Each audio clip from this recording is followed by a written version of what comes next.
Yeah, we need to stop sharing, at least for today. Recording is on because I assume Mike is ready to start. So just so you know, we'll get back to the really fun stuff after. I'll let you know when I switch it off again. Oh, that's cool. I'm actually glad that story's not out there for everybody. Mm-hmm. Woo! All right. So, a few gentlemen, last time our heroes had what can only be described as a deadly battle with Captain Kirk. After defeating Captain Kirk, the rest of his soldiers took his body and gave him a Viking funeral at sea. Then the rest of his soldiers followed. They left you alone with the body of um, Lieutenant Bodo. Um, Now you guys are waking back up, those of you who were just resurrected, and that includes Lieutenant Ironbeard. And that brings us to where we are now. She's a dwarf.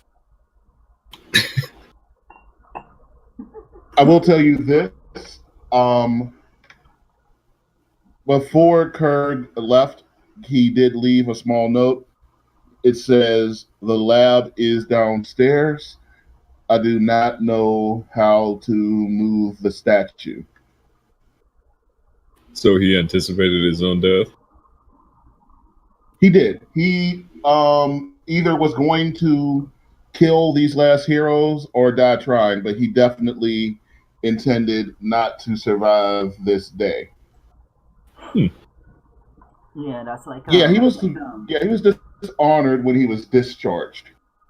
Yeah. Oh, he was discharged. Okay. I thought he was demoted, not outright. No, they said you can keep this boat. You're retired. So what happens with the Emerald Eclipse when they retire you that way?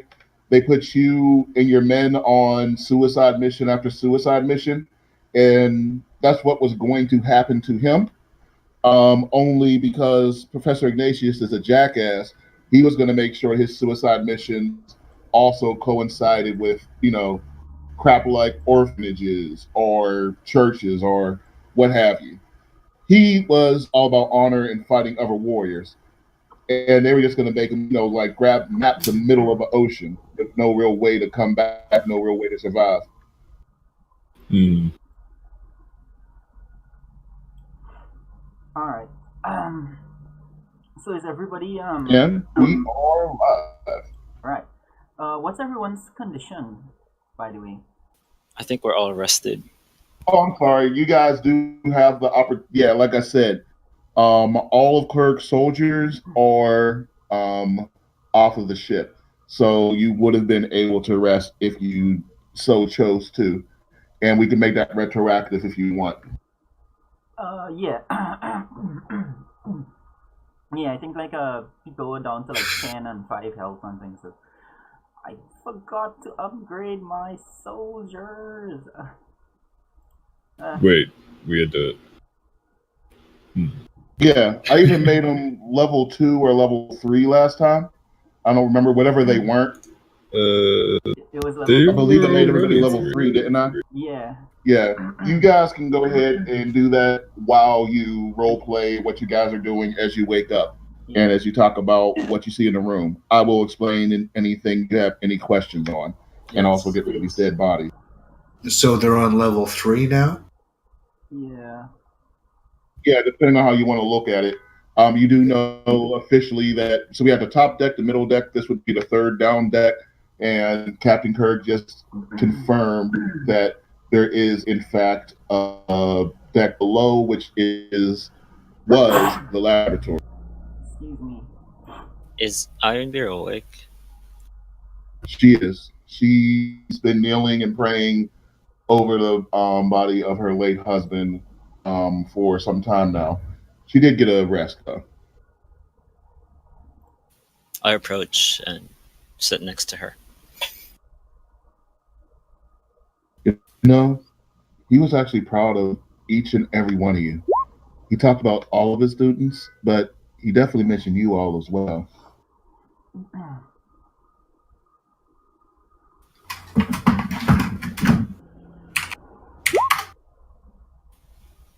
you want to keep him here, or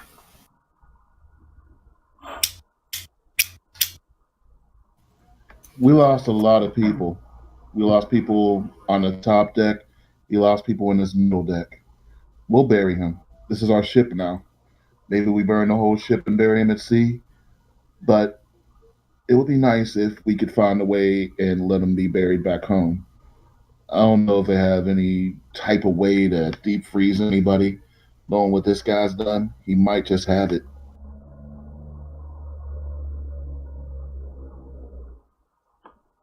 We're gonna have to get down below and see.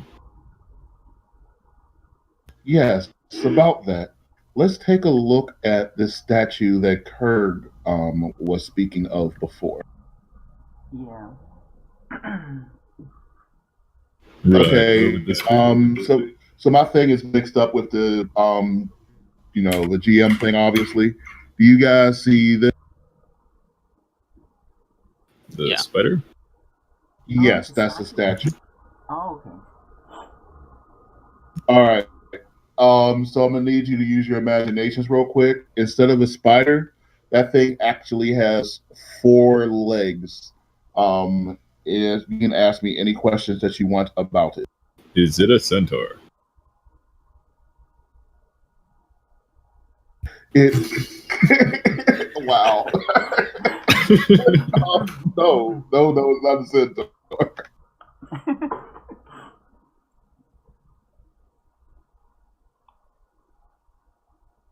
No, now that you look at it, actually, you know what?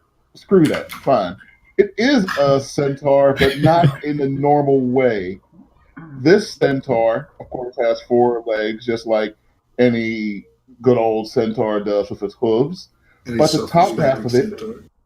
yeah, the top half of it, instead of being a human, is a kobold. And upon further inspection, you realize that this is a bust of Professor Ignatius. Oh. Sorry, they're the what?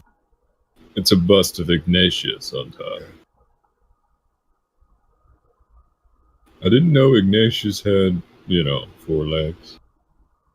He does it. He has made himself look like a centaur. If you guys remember that picture of Vladimir Putin shirtless riding a horse, that's Fly. basically what this is. Okay.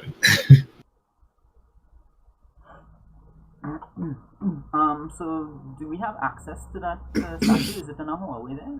Seem like some doors.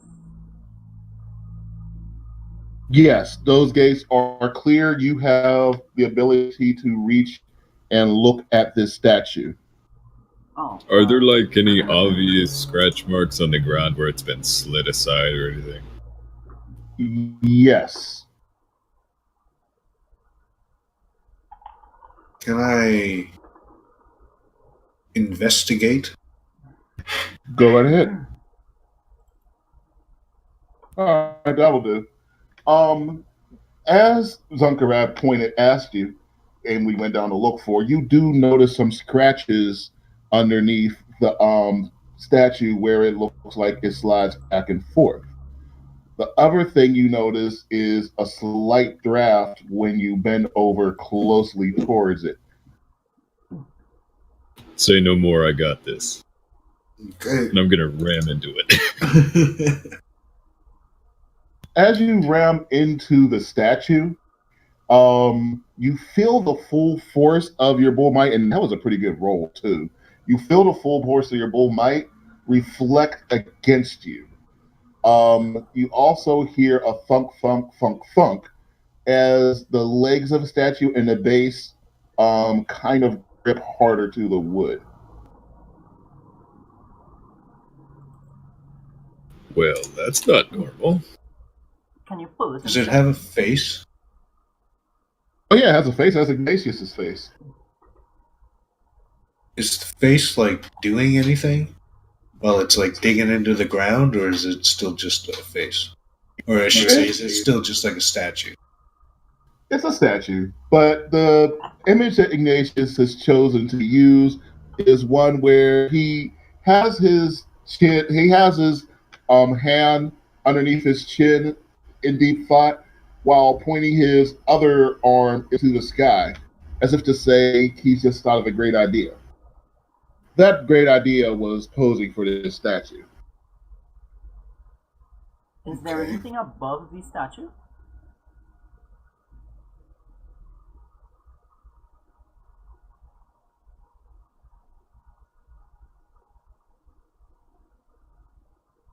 So Zunk, when you ran into it and you felt it kind of reflect your strength back at you, the one thing you were able to feel was how solid the statue is. You believe that this thing is 100% steel through and through. If you had to guess, you would say at minimum this thing weighs 600 pounds. Wonderful. Did you hear Dara's question? Is there anything above the statue? Like, is I it actually apologize. pointing to When I something? was talking about how high it was, good question. You do look up and you see a globe. This globe has some outlines that look reminiscent to the different countries as far as you remember being on the maps.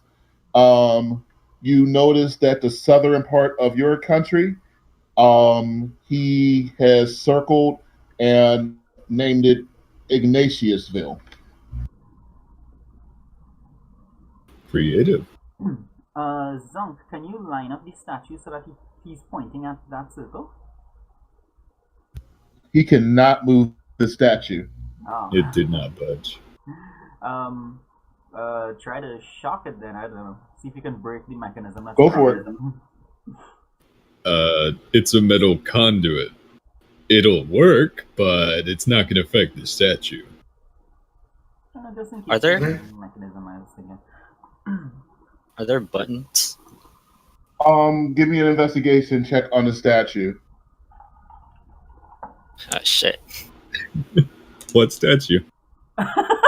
All right. So you go around the backside of the statue, right in the crack, which, by the way, statue is in fact anatomically correct. And you see no buttons in the representation of the anus on this centaur. Hey guys, there's a butt on here. Is there a button? No, a butt. Oh. There's a Okay. butt on it. That is a good one. I will give you 1/4 inspiration dice on that, which means nothing.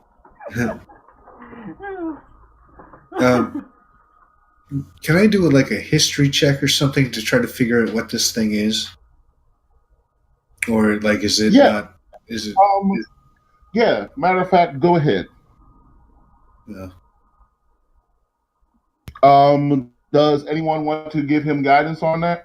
Yeah, I'm in a very Alright. benevolent mood. All right, try to get. All right, that'll do.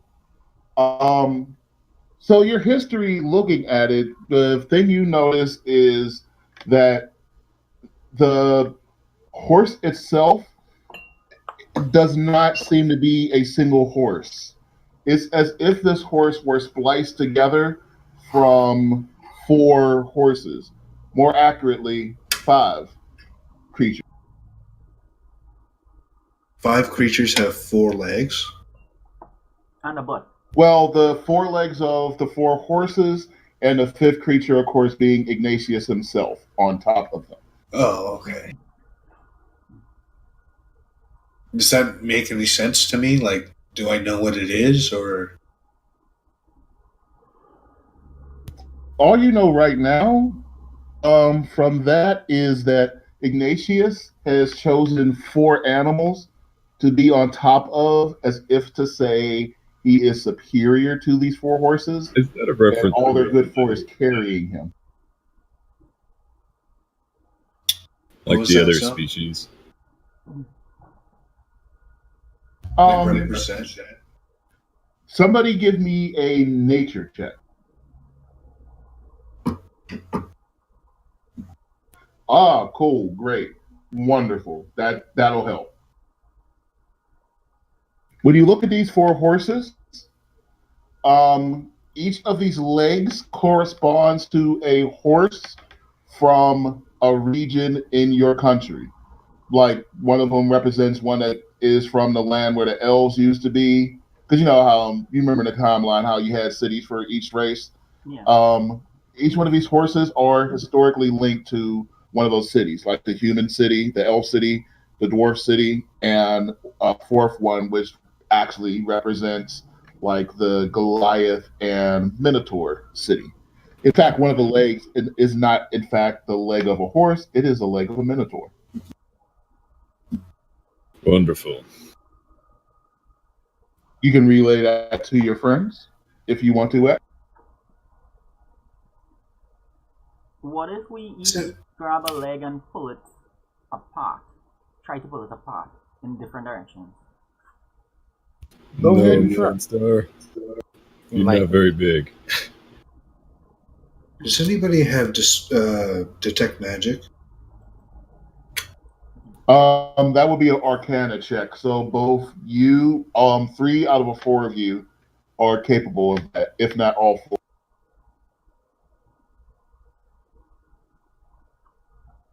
Mine is no good. You guys Yeah, do there's not none. wait for this thing. And you can check too, can't you, Darren? I will, but my Arcana is flat 0.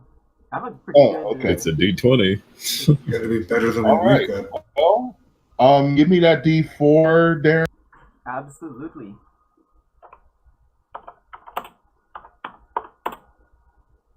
Hey. All right. You help the others out. Both of them failed to really detect any magic. As you touch this thing yourself, and you start to feel on it, as you start to rub on the horse's legs and on all the rest of the parts of a horse, trying your best to see where its magical essence is. They clear As my you throat. rub on the horse's magical essence, you detect no magic. I got scared there. Keep up a good field there. Yeah. Okay, so Or it's giant not horse magic. testicles. Yeah, I'm gonna let everyone know that there's no magic. This has to be mechanical, and I really think we might have to pull this thing apart or open it up somehow. What do you guys think? I think we should just fucking leave it and go downstairs to the laboratory. This is the door. Well, Oh, there's 4 of us and there's 4 legs. Maybe we each grab one. I mean, it's probably not going to work, but Hey, I mean, it was Darren's idea before. Go ahead and try it. All right. All right, each one of you guys give me an athletics check, followed by a dexterity check. So back to back, athletics and dexterity, flat dexterity.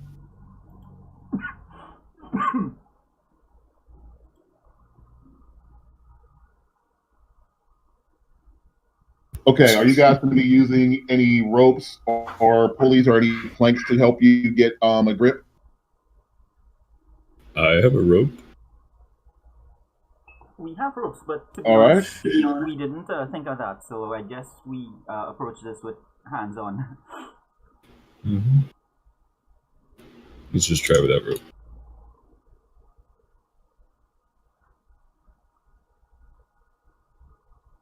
All right.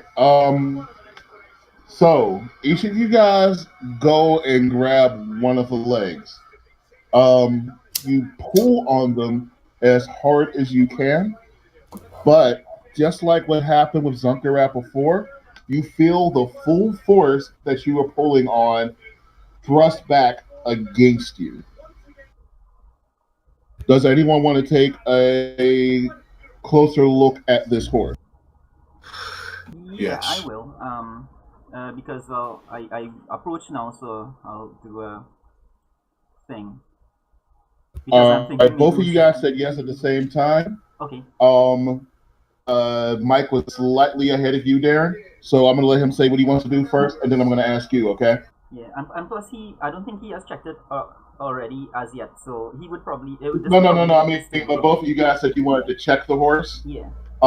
Mike just beat you to saying yes, so I want to let him say what he wants to do first, Yeah. and I'm going to let you hear what you want to do. Matter of fact, talk to each other about what your ideas are. Okay, that's a good idea. I'm thinking we're going to have to do an opposite force on this thing. If we like try to pull it, it's going to pull the opposite way. So if we like, I don't know. I don't really know how to do it, to be honest. I already tried to push instead of pull it, though, to the same That's effect. true. What if we lifted it? Do you really think you could lift it? It's solid steel. Can Yeah, you but use catapult on it?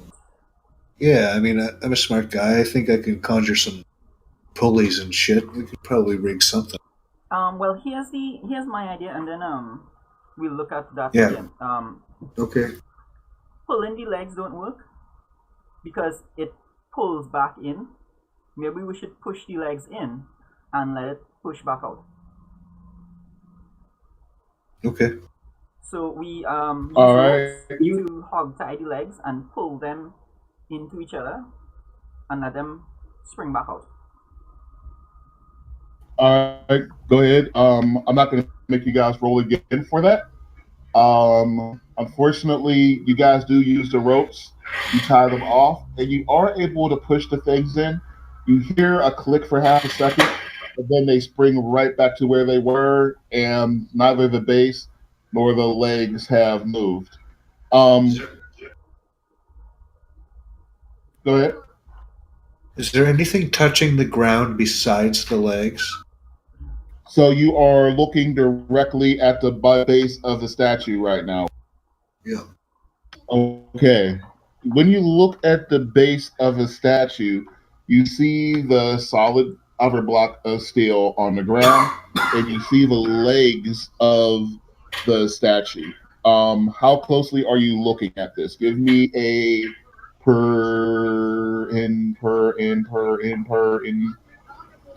give me perception or investigation, your choice. Whatever you think you can get higher with. Woo. That'll do it. All right. You look at the feet of a horse, and you notice that all four legs, where the hooves are, there is a hole of different sizes. One of them looks like it is roughly the size of. Um, Actually, I'll just tell you right now. There's four holes, and there are four different sizes. I pulled down my pants. Are the legs four different sizes? The legs themselves are pretty much the same size, roughly. The holes in front of them are not. So it's like the base goes down, the legs are sitting on the base, and there's a hole that would be in front of the leg itself. Can we put the legs in the hole? You cannot. Does the All right, hole Zed, go for it. fit our weapons? The holes are not necessarily round, by the way. That looks painful. How? But then you do pull down your legs. Lady Ironbeard blushes and turns around. Whoa, whoa, whoa, whoa. Okay. Tell a lady before you get ready to do something like that. He said there were holes. And I'm all about plugging holes. Woo. I know we've been on the ocean for a long time, X. But you need to calm down. Alright, I pull up my pants. Did you find a butthole on this thing already? It's closed. Oh, well. Okay, I'm sorry. That's a quarter information over to you, my good. Damn! Do you hear the disappointment in that voice? It's closed. Oh, are these rooms, by the way? Oh, wait, I'm sorry. These rooms are open to check? Oh yeah, sure. I'll check one of them. Yeah, that's a good. While you're in the rooms, there's not much. You know, some rations, a couple mementos. Some of the mementos you notice are weapons from warriors that they from really proud warriors they beaten. So you can see that they saved some of those things. Nothing that would fit the holes. Give me an inspiration check. And I guess let's see. I would consider inspiration to be wisdom. Give me a wisdom check. Does anybody have wisdom? Anybody who would have wisdom, give me a wisdom check. Absolutely. Oh, Um, hey, All right. I knew somebody had wisdom. yeah. that Um, man, But that clerics, man man, kicked we in the have head by a wisdom. horse. Yeah, you and I. all right. We both have wisdom. Yep, I rolled a 1. All right. Dar, the one first thing you think of is when you see X pick up one of the swords, you think to yourself, hey, maybe that will fit. Yeah. So I'm gonna look at an X's sword, and I'm gonna think, guys, maybe we should try our Wait, weapons in there. time out. Stop. You said you're gonna look at X's sword. Has X pulled his pants back up? Oh, I did, yeah. Before I went to the other room. Yeah, he was disappointed by the closed exit portal, and he redressed Pulled it back himself.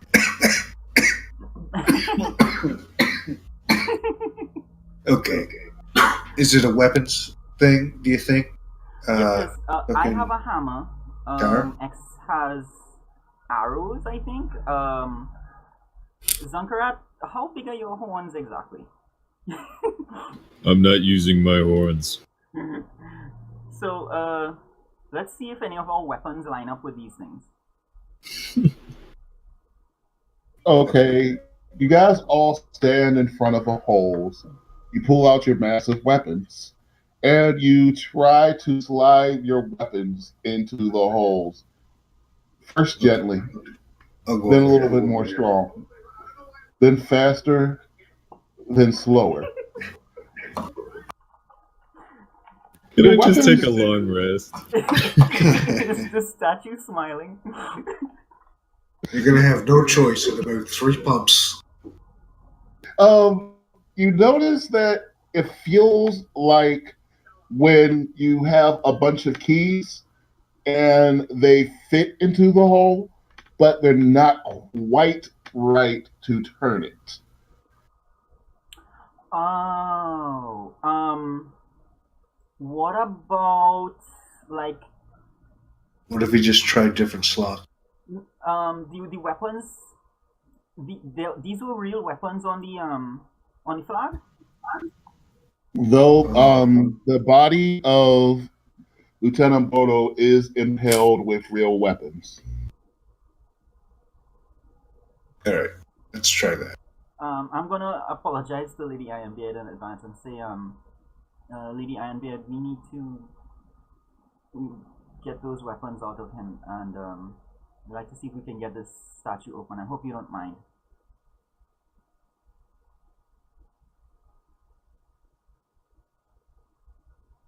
So you guys are pulling out the weapons? Yeah.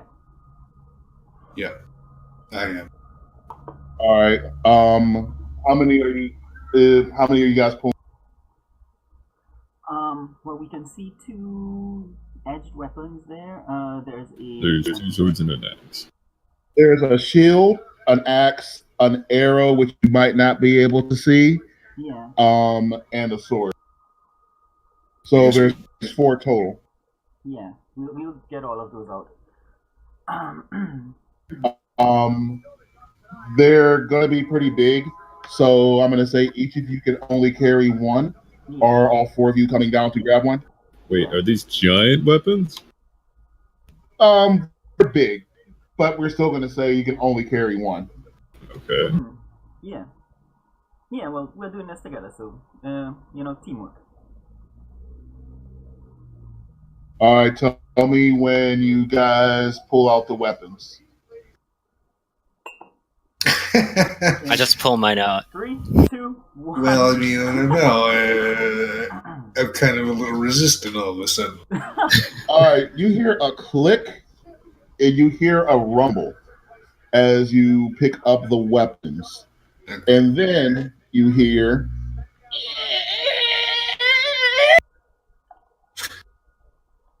I already apologize. Some other one of you is gonna have to cut off his head. Oh, get the fuck out of here. The walls are closing. Yeah, we are gonna have to dash back up. Everybody, all right, the things are closing. What are you guys going to do with these weapons? I think we're taking them with us, aren't we? No, we're gonna put them into the holes. Zunk, get up here, man. You can't bull rush a spike, man. All right. So you guys put the weapons into the holes? Yeah. Yeah. Okay. As you guys are running away from the spike walls coming towards you, your soldiers stand and try to see if they can find any space between the spikes, and they're trying their best to hold this thing back. Your soldiers are starting to be pushed between themselves and a spike pit below. So spikes to the left of them, spikes to the right, and a deep, deep fall into death. I'm sorry. It seems as if you barely make it as you go and make your way towards the holes with the weapons. The shield goes into one of the holes.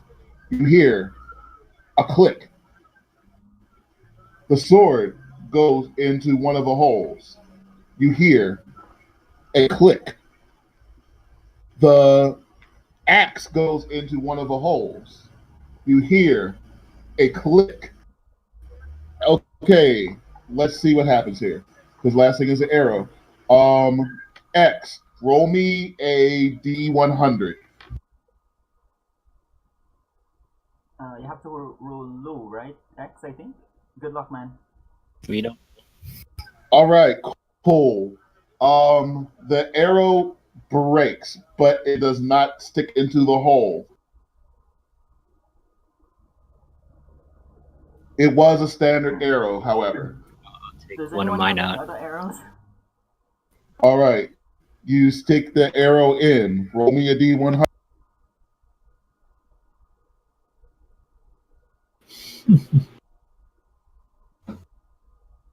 The arrow snaps. You pull out another. Roll me a D100. All you got to do, there we go.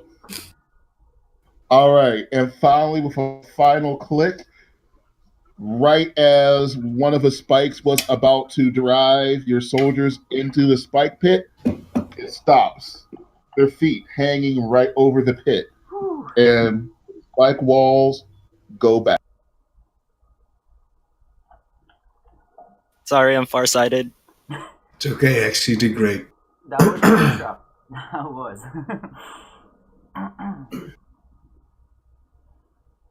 So that stopped the spikes, but how about the statue?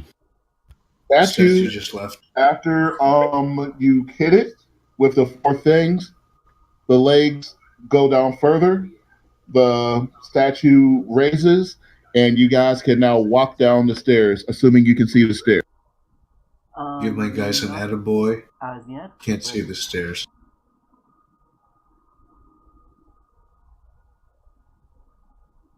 Yeah. There we Give go. my guys a pat on the back as well. All right. So everybody's alive. Lieutenant Ironbeard's here.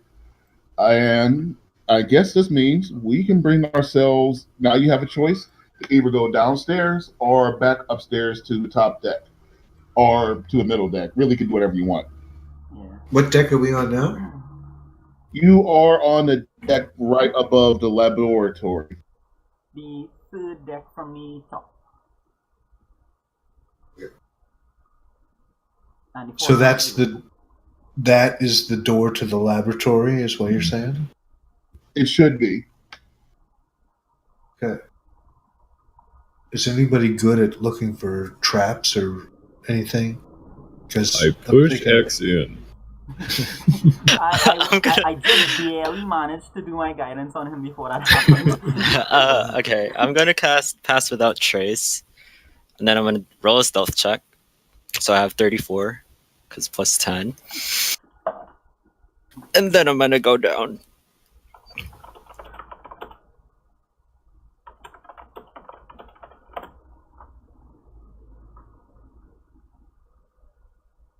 Oh, by the way, you all have plus 10 Sweet. on stealth. Oh, cool. I'm a stealthy minotaur. yeah. I use WD-4. Okay. Hold on. I'll tell you where you can pull your tokens up. Half-Life. That is, isn't it? Yeah. Awesome. Oh man, I love that game.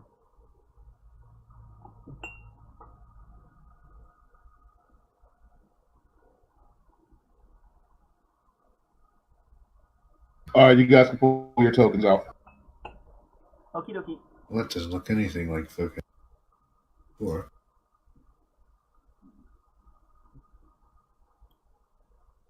I'll move them into place in a second.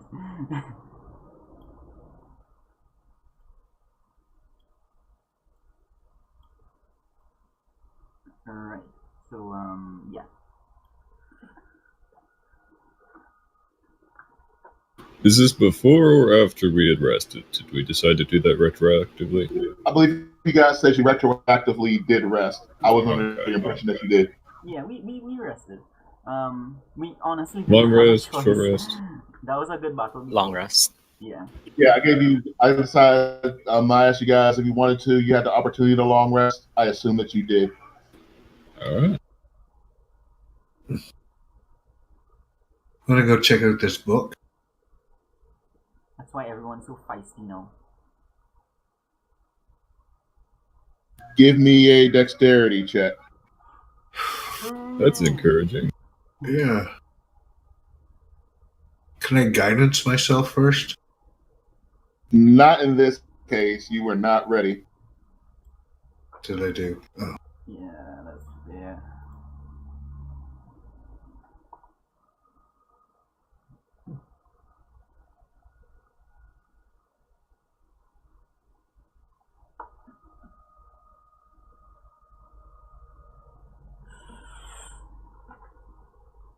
Reggie, no! Okay, give me a strength check. That's not gonna be any better. I can barely hold my armor up. All right, your boys were with you, right? I need dex checks from them as well. Reggie's boys, no! We're all gonna die. Strength, did you say? I need both dex checks. If they fail with dex checks, then I need a strength check. Is that a pass? That'll work. That won't. Okay, so whoever failed that one, okay, so that guy does manage to catch onto the ledge. Your guy who rolled an 18, I need him to roll an athletics check. The rest of you guys, you also have time to try to run over here and see what you can do. Zonk is just gonna point at Hermegi, who seems to be falling. Okay, Hermegi, you fall into the pit. You feel the ocean riding up your boots. I don't know who passed. Was it your fighter or was it your paladin? I do not remember. Let's just say it was my. Because I love paladins. Your paladin says, "No, sir, you will not fall this day." I believe this is his first line. And he dives and he goes and grabs you, just like in Die Hard. So the ocean is kicking and it is trying its best to drag you under. His athletics check is enough to try to keep you, but he doesn't quite have the strength to pull you all the way back up. Um, as it happens, while you feel the water coming on your boots, you also feel something sucking on your boots. Something like a tentacle. Oh God! Pull, you idiot! Are you trying to use levitate on her magic? Yeah. He Mm-hmm. did. Okay, cool. I assume you're not going to contest that throw, and you're going to let him lift you up, right? Yeah, I'll be okay with that. Okay, so he I'm gonna lifts you lift up. him all the way up to the ceiling. Is there still a tentacle on my boot? Yeah, it belongs to an octopus that's roughly the size of a kitten. Kraken. Size of a kitten? Yes, the size of a kitten. So it's a critter. It's baby Kraken. It's got me. I start kicking and flailing my leg. Oh, come on. It's just a. Aw, come on. The book is still floating on top of the water. Can you lower me down and so I can grab the book? I won't kick this thing anymore. Fine. All right. Most of the notes are pretty good. The part that the book that actually got wet was just an intro and a biography on Ignatius. It talked about what he went through when he was going to college, some of the wild parties he threw, a lot of his loves. You notice some names on there that just don't seem to make sense. Names you recognize, and you think that there's a good chance that most of the sexual escapades are in fact bullshit. Is this his book or something? This is his book. After you get past the boring parts about women who he didn't have sex with, despite the fact that he's a really nice guy, um, you get to some other parts, some more parts cursing out women, calling them all whores, and how they just go and throw themselves at jerks like Captain Kirk instead of going with a nice, smart man like himself. Sure, And he yeah. says they're just all prudes because, they don't like it when he pulls out his chains or his electrodes or tries to make improvements on them. He's very proud of one invention he's been working on for women, and where he takes jellyfish and shoves them into the chest of flat-chested women. Pufferfish, and he shoves them into the chest of flat-chested women. But you can't really find any volunteers. Okay, well, this guy's doing some really interesting research. Oh, what is that right there? What research? What the hell? And because she's talking about inflating boobs, you guys do. Well, I don't know. You guys let me know if you involuntarily look down at the large-chested dwarf woman talking to you. I know, I'm a holy man. I want to, but I only look up to Sure. the glory of Rorks. I'm looking around the room. Okay, I'm sorry. While you look around the room, you notice in the back part of a room is a gallows. You recognize some of the hanged bodies as those of soldiers belonging to your army. Some of them look a little bit more familiar. You can't quite place it, but you're sure that you met some of these soldiers within the last 72 hours.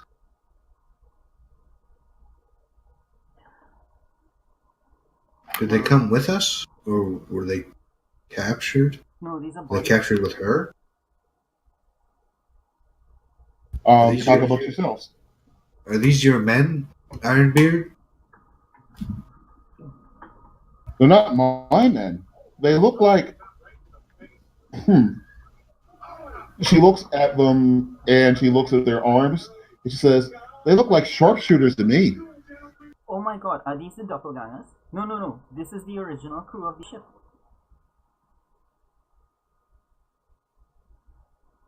This is Are these the Church guys? ship, though. Are these the guys who were shooting arrows at us on the second deck? Oh, We killed them. these are guys from the Five Freedoms Army. Oh, I was okay. So these are guys your army. Are they? I'm gonna go up and see if any of them are alive. Is this guy alive? They are all, in fact, dead.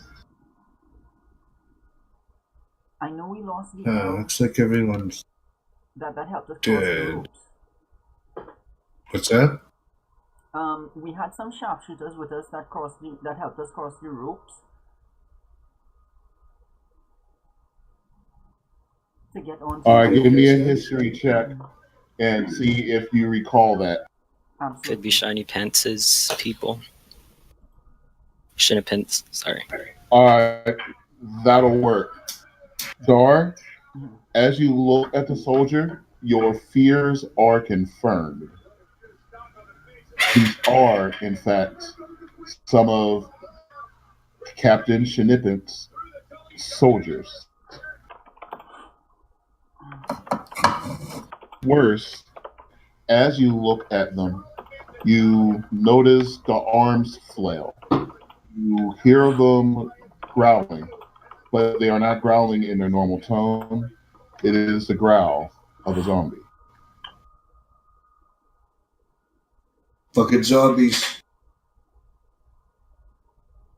Kill him! Kill him! Kill him! I started to levitate her Meji again. And while he's doing that, I'm gonna be turning them all. It goes. They try to grab at your throats, but they're stuck. They're hung. They're just flailing at you uselessly. Crap! Yes. Let me see here.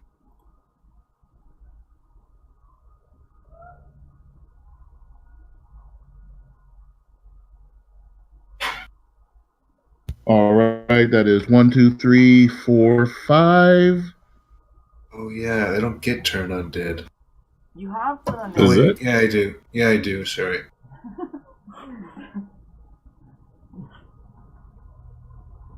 How many times could you do turn undead? It is I think it's a twice a day deal. I believe he gets a challenge divinity, right? Yeah, you start off at once a day, and then at a certain level, you get twice a day for channel divinity. As you do that, instead of destroying the undead, these are your friends. When you turn them, you speak some words, and they remember who they are. They then kind of lift themselves and drop themselves again, breaking their necks from their head and decapitating themselves. You believe that they have died as themselves. One comes up and speaks to you. He is a white now. Which one is it? Oh, he's right here.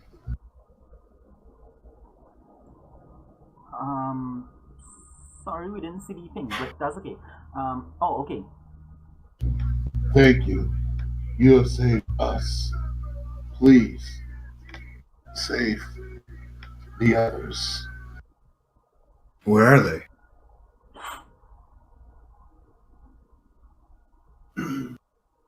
I'd like to oh crap, he left. Out of character, this fits really well into my backstory because my god okay, I think I should roleplay this. Do it. Yeah, so I'm going to say I'm going to look at Himeji first and then at the others and say, guys, teammates, this really bothers me. I don't know if I've ever told you this, but by my reckoning, I'm supposed to be dead. I was found bleeding and on the brink on a battlefield, and I was raised up from that state by the goddess herself. She said that the undead forces were forming an unfair advantage in the battles that her soldiers were fighting in, and that she was losing a lot of her followers. And she charged me to take care of this problem and to make sure that the undead did not steal victory away from us. To think that they would use our own soldiers for this, it's horrifying.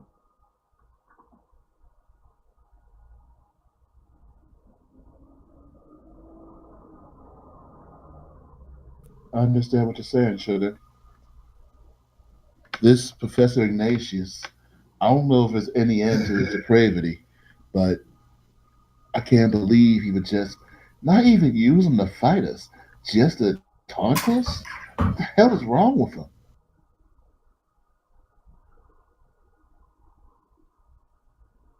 Whatever is wrong with him, he must be stopped. I cannot see my fellow soldiers be corrupted this way. Turned into monsters.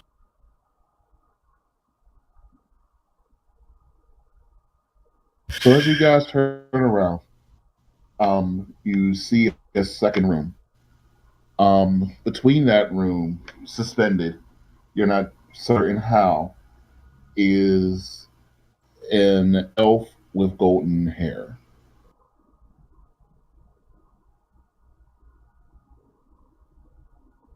Have you seen her before? It's a him. Everyone see him before? Absolutely. I speak in Elvish and say bidet instead of good day. Nice. Oh, It goes,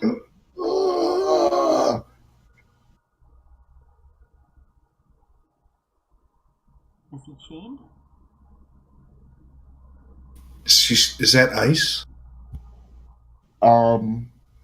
you're not sure. You just know that the elf seems to be floating. Upon closer inspection, you notice that the elf is not the usual color of an elf. It is turning ashen gray, still alive, but looking closer at the face and still seeing what remains of a golden hair and what remains of a tattered golden remains of golden armor. This is Captain Schnippets. No, Jesus. not him too.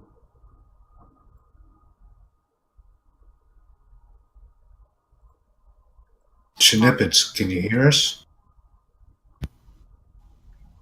Till the last star fades. What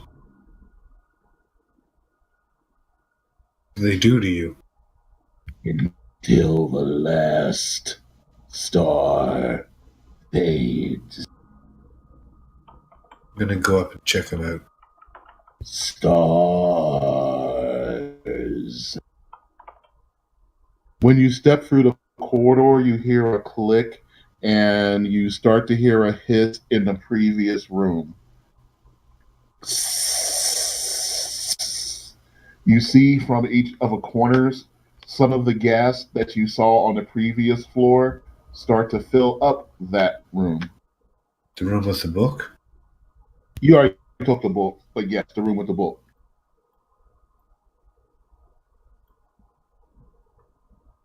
All right. So it looks like you guys are moving yourselves and all your soldiers into the. Yeah. Yep. All right. Somebody give me a investigation check or perception. Your choice. Everybody. That'll do it. X. As everybody's inside, and we're gonna make sure everybody's inside. I'll move that last minute. You find the button. It has a and the glass door slams down as the other room fills with gas. There were no bodies left in there, but you do see the entire room fill up with gas briefly, and gas starts to just kind of lingers there, kind of like a greenish fog.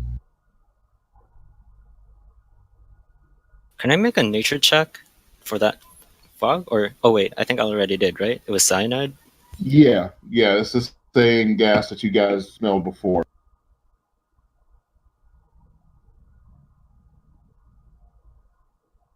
Well, I'm glad we got out of there in time.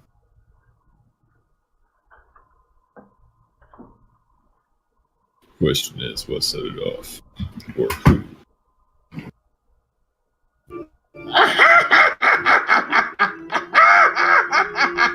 Oh, this motherfucker tricked us. Well, it looks like you boys went ahead and took care of old Captain Kirk. Welcome to my laboratory. Also, welcome to what I imagine is your grave. You didn't appreciate my previous artwork, but perhaps you'll appreciate what I did to your oh so shiny wizard. Notice how the gold reflects off his black skin? It's beautiful.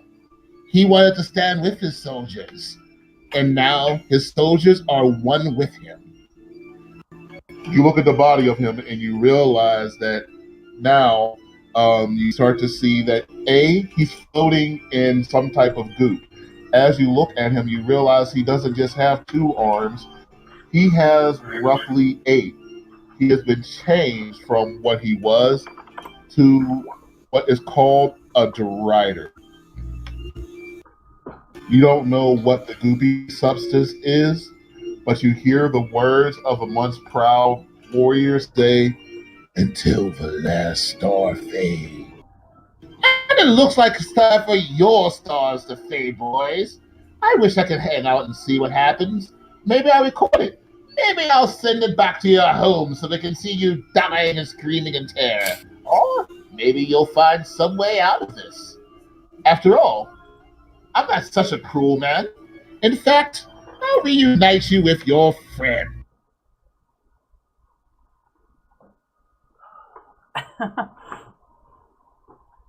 Stand strong, Humaji.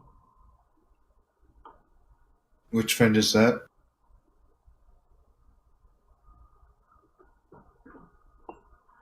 Hold on, I'm trying to get rid of this fog of war.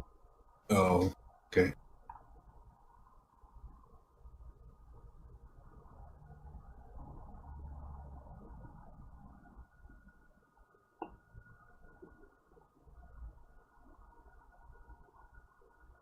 Nice. Oh man, we made friends with that guy.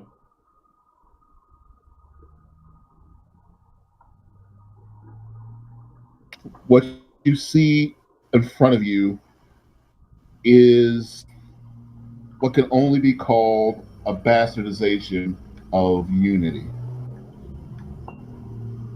Several of the arms of his fellow soldiers now stick to Captain Shenipin's. The other things are a fleshy mound of mouths, teeth, and eyes. You remember before how the fog would melt people. You notice now that this substance is the same color that those bodies turned into when they melted.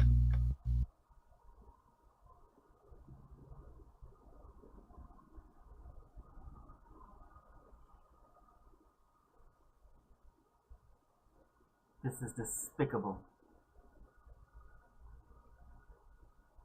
You cannot taint souls this way. Well, I can, and I did. So thank you. Fuck you. Bye. Dara's gonna snort because he kind of knows he can't catch him right now. Wait, is that him? That's what Captain Shenipins has turned into. Oh,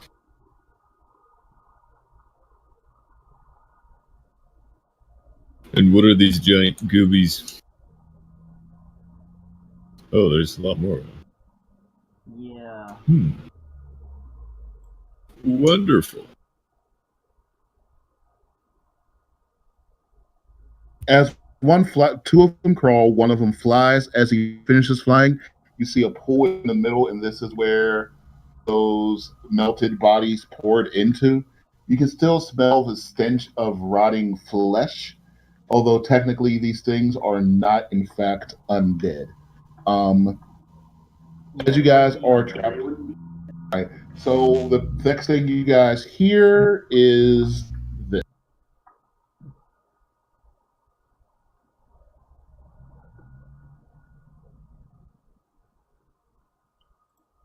Oh yeah, I'm sorry. Go ahead and roll initiative. By the way, actually, timeout. I'm not going to make you roll initiative.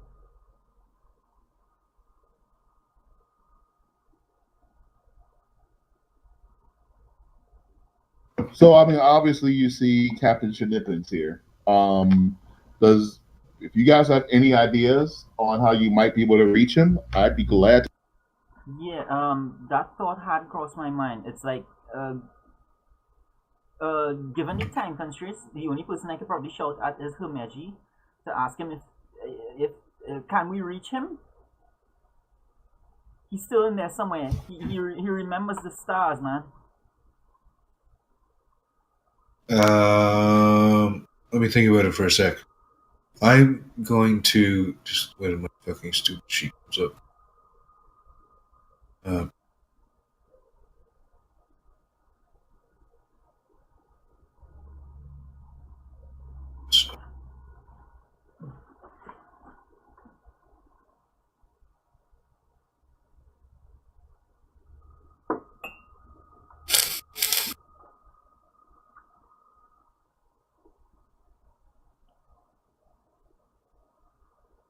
Wait, that's stupid. You always make me laugh when you say that. Yeah, no, there's no point in doing that because I was hoping it would give me some sort of godly insight to figure Well, actually, if no, we you're can do correct. that. Oh, that's perfectly fine. That's up to me. Yeah, Yeah, that's Yeah, cool. yeah. I'll let you do that. Yeah. Okay. You feel the slightest hint that some part of Captain Shenipin still holds true. You notice this creature holds his head high. Something is there. Something. There's something there. I don't know how. I mean, I guess we just try to get him to remember, but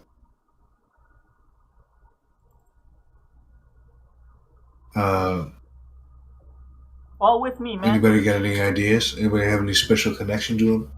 All with me, man. Everyone, till the last star fades. Till the last star fades. Till the last star fades.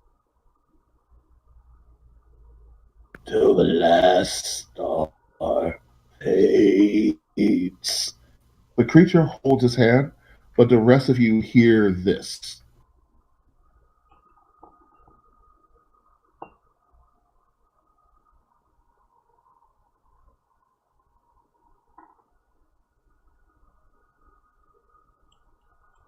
Yeah, that's everybody.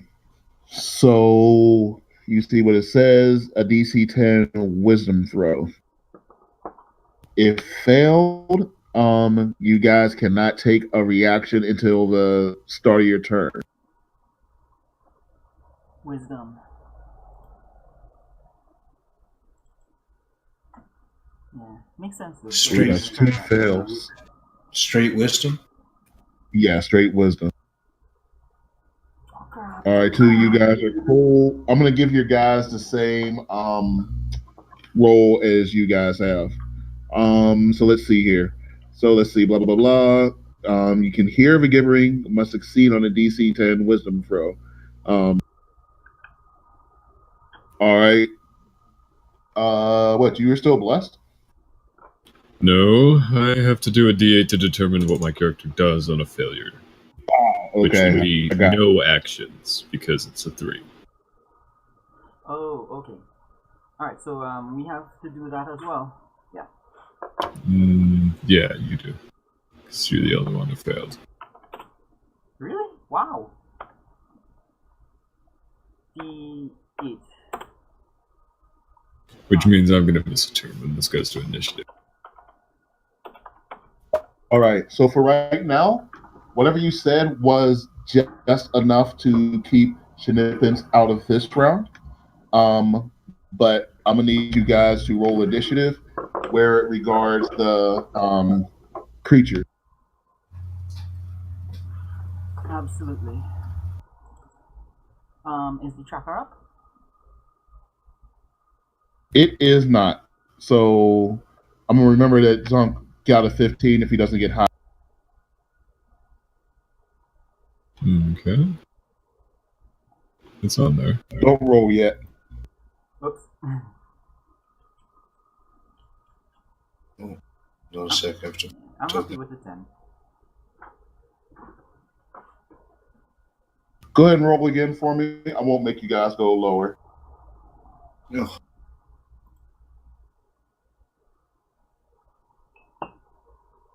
All right, Dar, you keep your 10. Zunk, I believe you improved. And Hermeji, that was your official roll, right?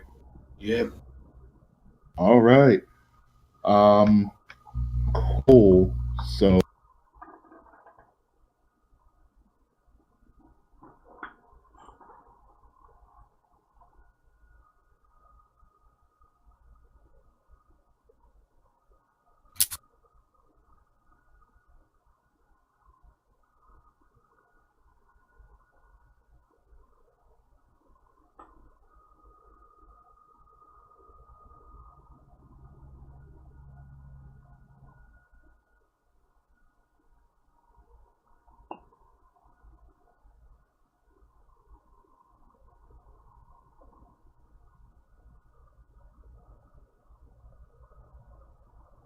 all right, that last 3 doesn't count.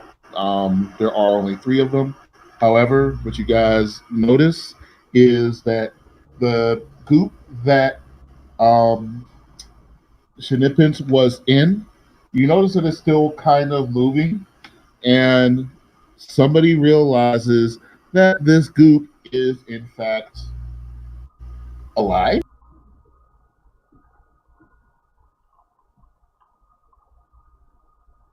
Oh, damn.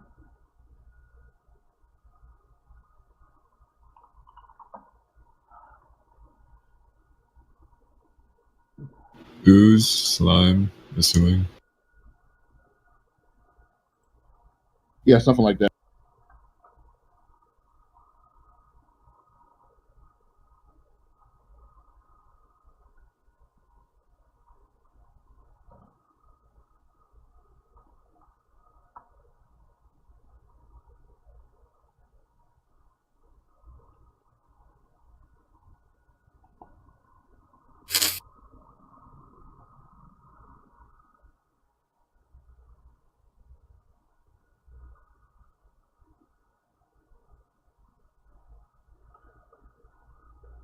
So there's pardon me. There's the spider guy and 6. Am I counting that right? You are not. There's a spider guy, 3 ugly eyeball creatures, and 1 goopy creature. Okay, which is which? Oh, so these are actually like represented by these, or the other way around, I should say. Oh, I'm sorry. Those things you see in the middle are just dead bodies because I Oh. like making things graphic and gory. Okay. Those are dead bodies that have not yet been processed. Is the Oh, floor I see. made out of wood? The floor is made out of concrete. Not that you know what concrete is. Maybe you do. I don't know. The floor is made out of stone. Before we start, and I'll be right back, okay? I go last anyway, so it doesn't matter. Sure, no problem. Let me see what music is appropriate for this. It's like slate sheets or something. Um. Guys, what do we do here? I I I don't know if it's right to attack Shinifan if he's still in there. Like I said, I didn't put him on the initiative tracker yet, so right now he's not in the fight. Yeah. Well, in character, like Dar would be really bothered by this. Oh, absolutely.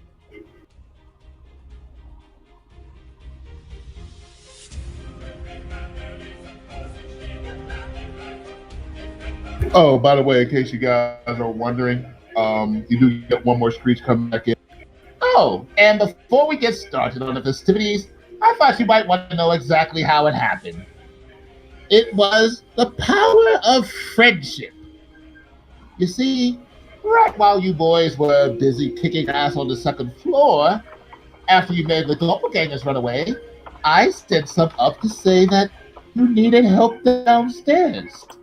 Considering that he had the entire top deck already taken care of, he was all too happy to come down here and save his friends. So while you slept, I twisted him, killed the rest of his soldiers, and made them into the mastery of art you see before you. I hope you can appreciate it.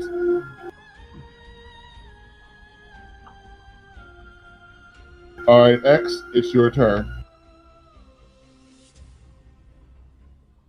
Wait, this thing is also in the order? Yes.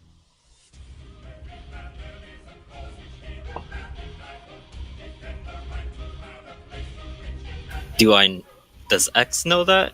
That it's Oh, yeah. You guys all saw it start to move by itself. okay, I'll Hunter's Mark it. Obviously first level. And then I'll just do 3 shots. Yeah, 3 shots.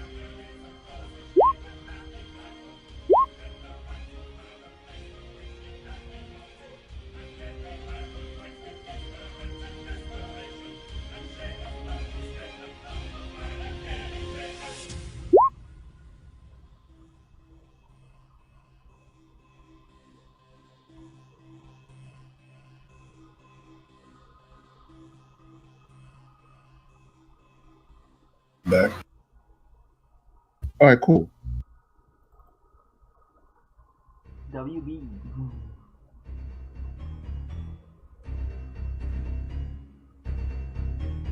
All right, cool. All 3 of those do hit. I'll just make sure nothing else happened. Wait, I'm sorry, I said all 3? Oh, all 3 hit? Yeah, all 3 hit.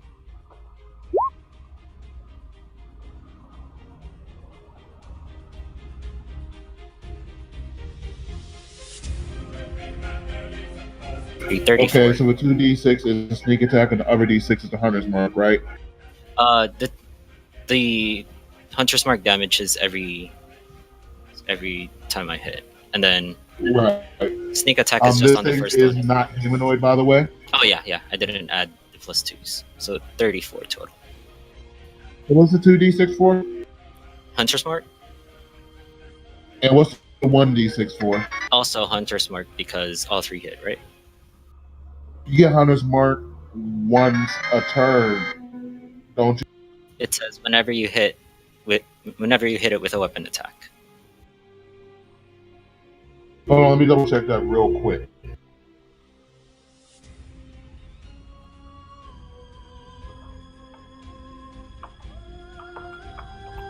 It is correct. That's why it's so good.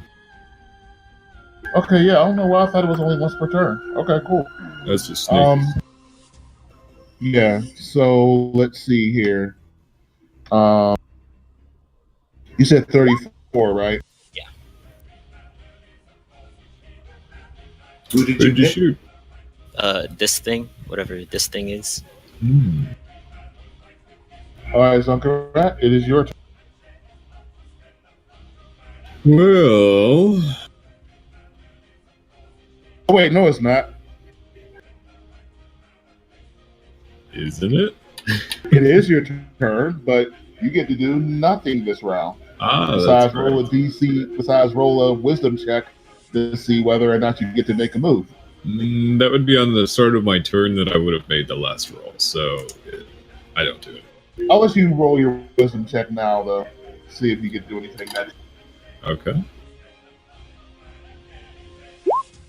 Yes, apparently. All right, so next time you do get a turn, that brings us to the Goop's turn. And let's see here. I'm going to put something on the board.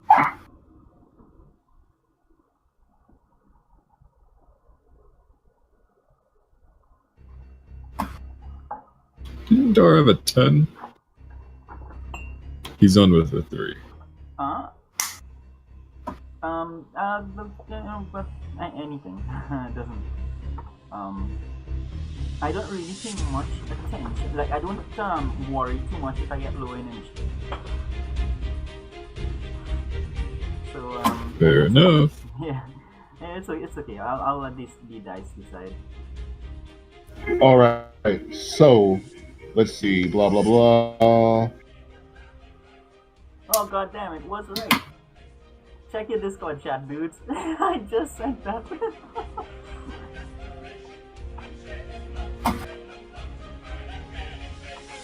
All right, and now he's going to roll this. This is against her magic.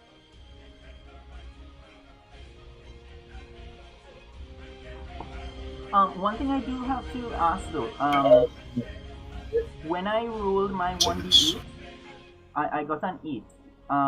So I think you're supposed to do something for that from gibbering.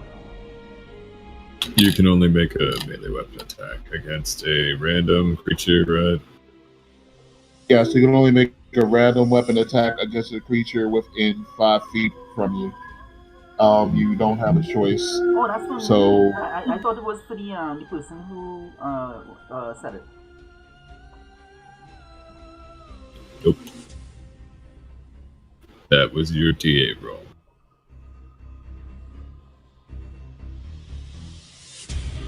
So, yeah. So it's the creature that failed.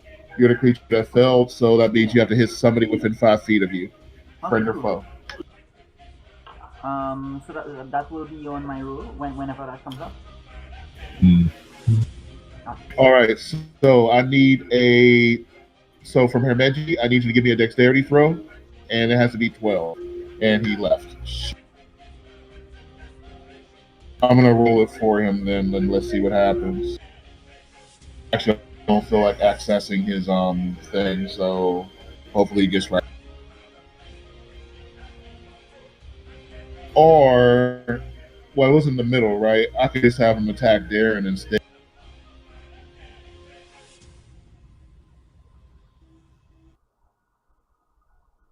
All right, we're gonna pretend that he attacked Darren instead because I didn't see that Mike is. Kind of makes sense. I'm back now. Sorry. And never mind. Okay, Mike, give me a dexterity.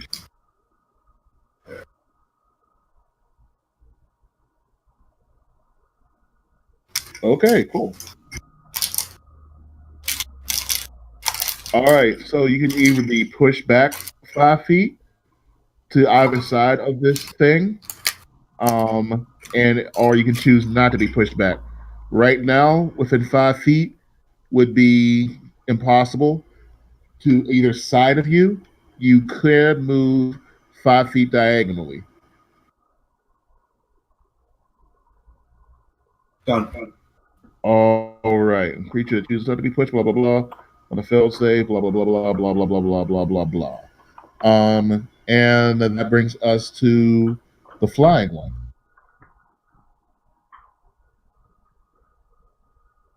And the flying one's going to go over to.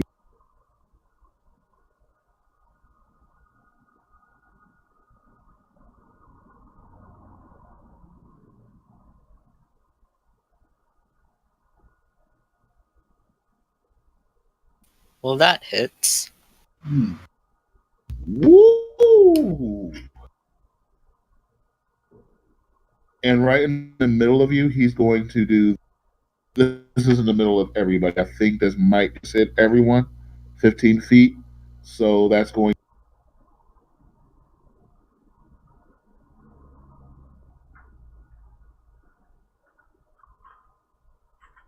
Okay, so I'm blinded.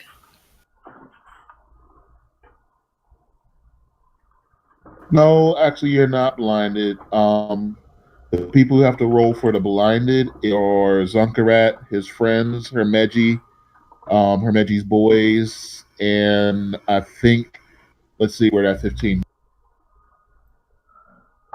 Oh, so I'm not affected by that? Sorry, you are.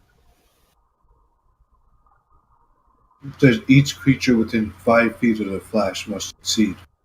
Okay, cool. 5. So Where? in that case, it was right where I just poked. So that's you, Hermeji's friends, and Hermeji himself. So I passed, but my guys Yeah. wouldn't have. I'm blinded, and then... You are not blinded. Oh, okay. It didn't reach you. This is the point of the pact. Oh, that's a terrible, terrible fucking plan. I still damage. need to make a strength save, right? That is correct. Straight strength. Oh, sweet. Well, I have a +0 anyway. Hey, I mean, the fact is, at least you're standing, right? But I take 35 damage, so...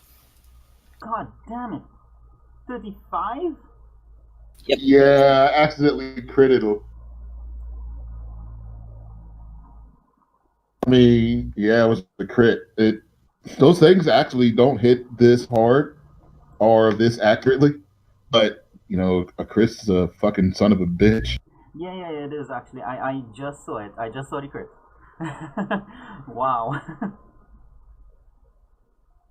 Okay, so both me and my fighter are blind. All right, luckily for you guys, these things are pretty slow. The only one that can really move is the big white one. He's the one that flies, so he's the only one with some type of speed. The other one can only move about 10, 15 feet.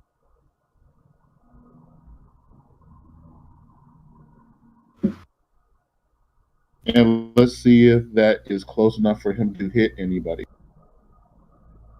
I also have a familiar, by the way. Yeah, I assume he's on your shoulder and out of danger for right now.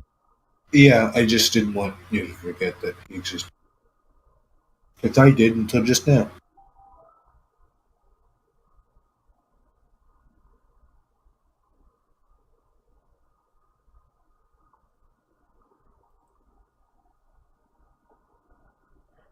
Alright, I need to pay attention to your. So this one can't.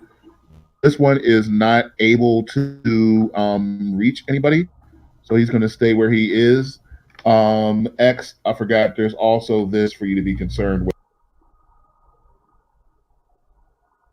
So that's a 10-foot radius around any of these things.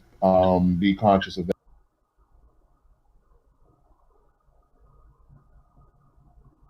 All right, Dar, what is your dexterity? You know what? I don't even care. Right, so. I mean, I know your dexterity is not worse than there. Yeah. It's not good, it's not bad. Okay, what is it? My dexterity is +2. Yeah, theirs is 8, so theirs is -1, which is why I kind of knew that you'd be going there. But you don't get a turn, right? No, you have to attack somebody who's within 5 feet. Yeah, that's true. So I'm going to make an attack. It's a melee attack. Yeah, it's a melee attack. Can I just like choose a melee attack? Yeah, you just gotta swing your hammer, and it looks like it's going to be one of your boys. I don't remember if you're subject to it. Does it say you're not subject to it? I'll pull it back up for you. It would be a target other than self. Yeah, so you can't swing it yourself. Just roll a d4. Even numbers will be your guy on your left. Odd numbers will be your guy, and you're right. Okay, no problem. So that's this. All right, go ahead and swing. So see what happens. It's 5 damage.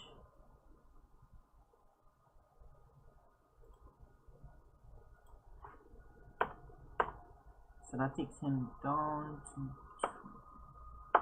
Wait, you roll the attack? You You rolled rolled it. 15 to hit with his dagger for 5 damage. Oh! I didn't see that before. Okay, I'm sorry. All right, cool. And that brings us to Hermeji. You passed the gibbering madness, right? I did, yes, but I'm blind. Okay. So is Gonzalez. I believe blind is his disadvantage on melee attacks. Am I correct?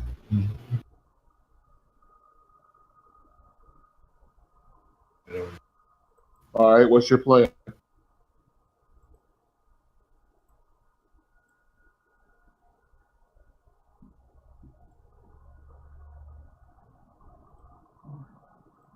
Just give me a couple seconds here.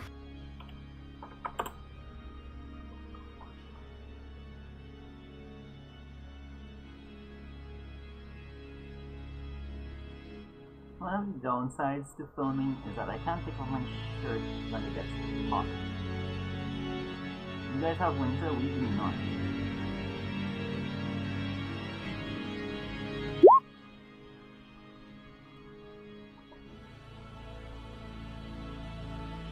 Going to cast it on each of my 3 partners. All right, so you're casting it on the PCs, right?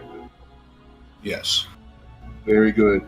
Oh, I forgot to throw Lieutenant Ironbeard in here. Shoot, I always forget about. Okay, I'll pull her out. I'll pull her out if you need her. I don't think you will.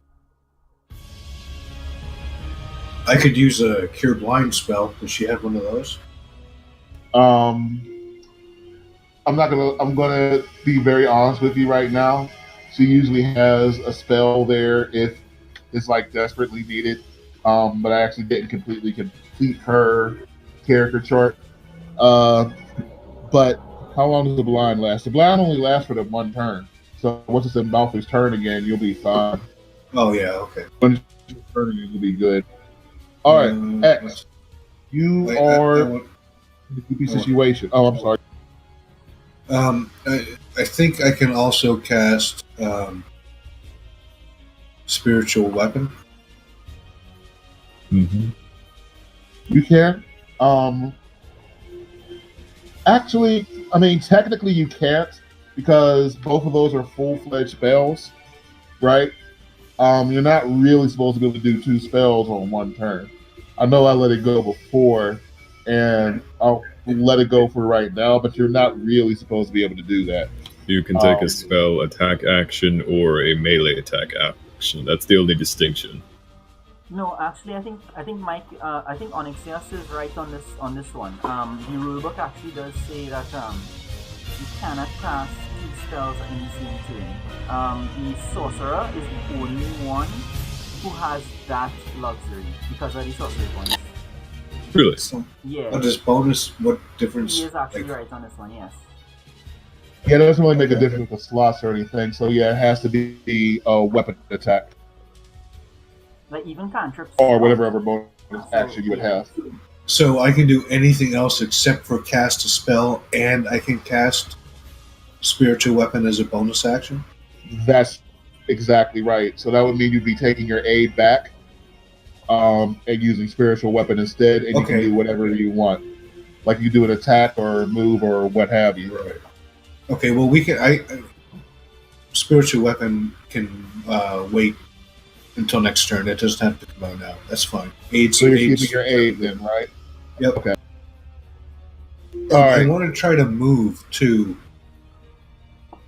I guess I'm pretty surrounded, aren't I? You are. The only thing you can move, you just have difficult terrain. So that means that blah blah blah. You are within a 10-foot radius of 2 of them. I'm not going to make you beat 20 strength, but you do have to do a DC 10 strength roll, or else you can't move at all. Otherwise, you'll be moving at half speed. Okay, I'm just going to stay here then. Yeah. All right. X, it is your turn. Same rules apply. You are moving at half speed, but first you need to beat the strength check, or you can't move at all.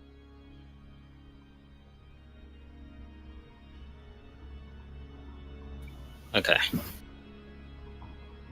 If I do a melee attack, I can't really reach this guy, right? Because he's flying. Uh, I mean, I'm not going to give you disadvantage on shooting at him if I decide he's flying high enough. The roof is high enough for him to fly, but I'm not going to hold that against you.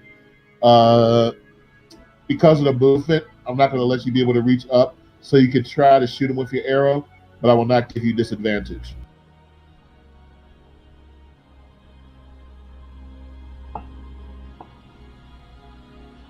Sure, I'll do that. I'll just move my Hunter's Mark over to this guy. Yeah, I was about to ask you that. Then I'll do 2 shots. All right, I do believe both of those hit. He is not humanoid. Is he within 5 feet of anybody else? Yes, he's within 5 feet of one of X's soldiers. So you get that, and you get the sneak attack damage. Oh, by the So way, I don't think their units got a turn. Shoot. We'll take care of that. We'll take care of that next time. Blah blah blah blah. All right. So that is 11, 18, 28.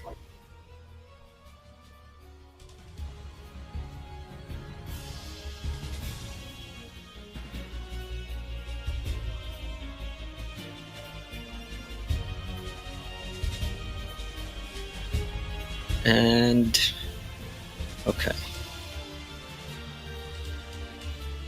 Yeah, I guess that's it.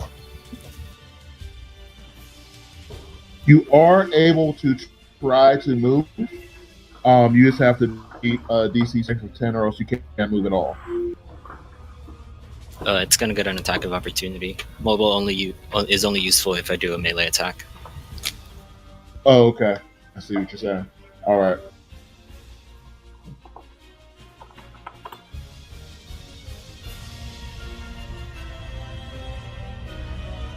All right, Zunkrat, you are back in the game.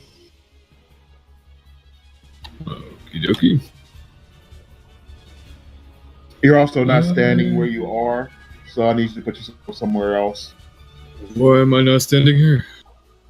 Because that's outside of a gas room. That's in a gas room. You guys all escaped it. Yeah, that chamber was filled with gas, so we had to step into this one. And then a barrier came down. I don't know. I guess I'm over here. That's the only space that's not really. Yeah, that's fine. Okay.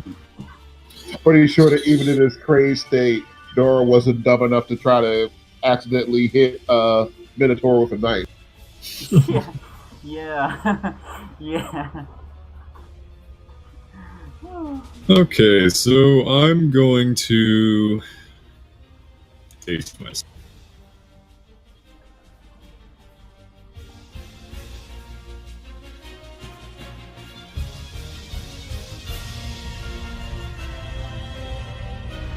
Then I'm going to use that attack action to Chromatic Orb, but I'm going to twin it using a sorcery point.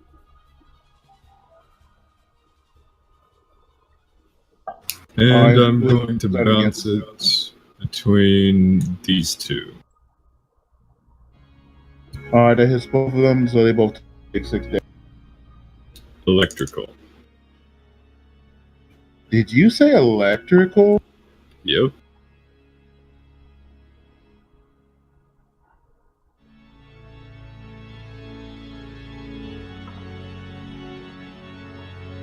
I don't think I like the sounds of that.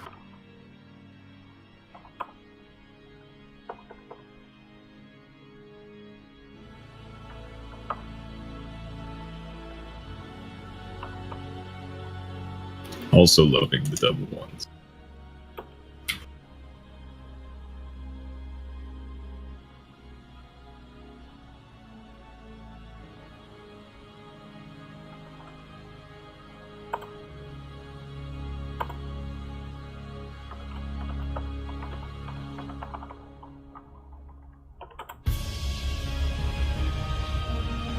Oh my god.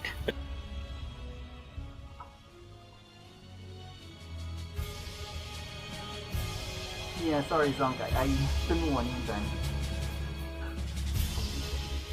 I thought it was an ooze, not a jelly. That was my mistake.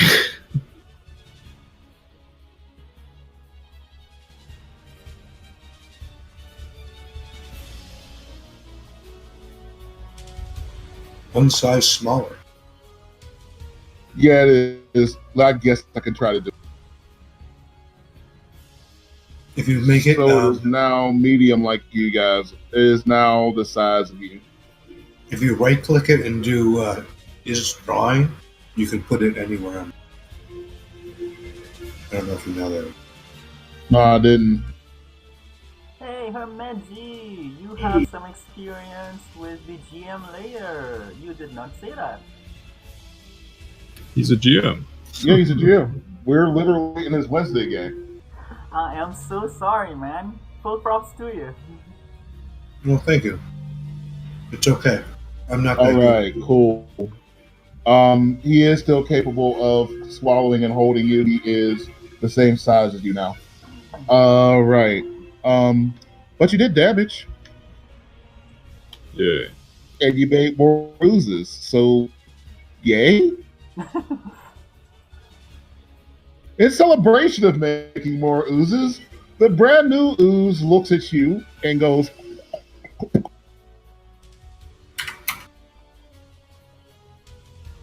think he's and you coming do around. add 2 AC to what you have, correct, right? Yeah. So you have 2 more AC for right now to whatever your AC is. Oh, what was that? You have 2 more AC to your AC? Yes. I have haste on. All right. I assume that misses. Yep.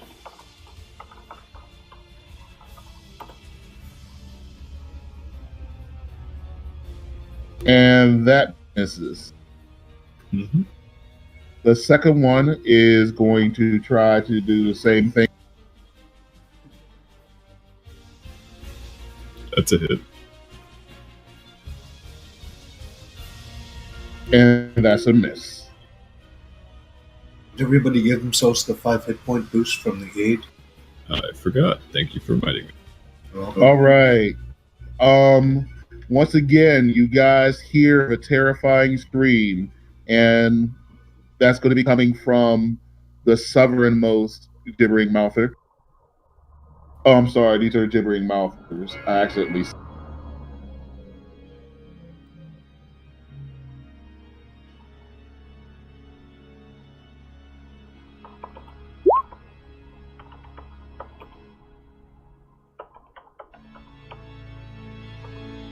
So if you are within 30 feet, I need you to give me a DC 12 wisdom throw. Who's doing it? Everybody within 30 feet of the flying one in white, southern. Wow. Are safe. Okay.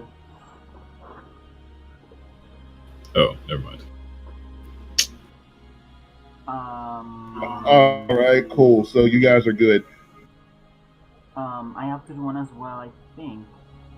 Let me give you that. I don't want to talk about it. Oh, you don't have to roll them for your boys. If you pass, your boys pass. Oh. Especially so they can give them their. So that one is for you. No, I got the 15. Okay, cool. Good. Good math. All right, so apparently the second time you hear the screaming voices, it doesn't affect you nearly as much. In fact, it kind of just enrages you. You guys are feeling steely right now. You're pissed off because in those screams, you definitely heard some of the screams of some of your friends. You heard some of the screams of goblins. are some of the screams of gnolls. It's clear that Professor Ignatius has no compassion, no care, and doesn't believe in anything. And you can feel, I believe that Dar is shaking with rage right now. Too much rage to be affected by it. Dar, from this point, you will have advantage on your gibbering roll. Alright, thanks. Yeah, because this affects my background directly. Backstory. With Sorry. that said, this guy is not going to attack X this time. He's going to attack someone.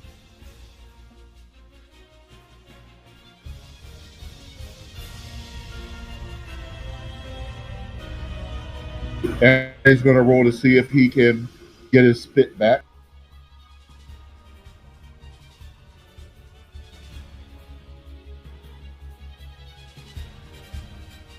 He does, and he's going to spit again. Whew.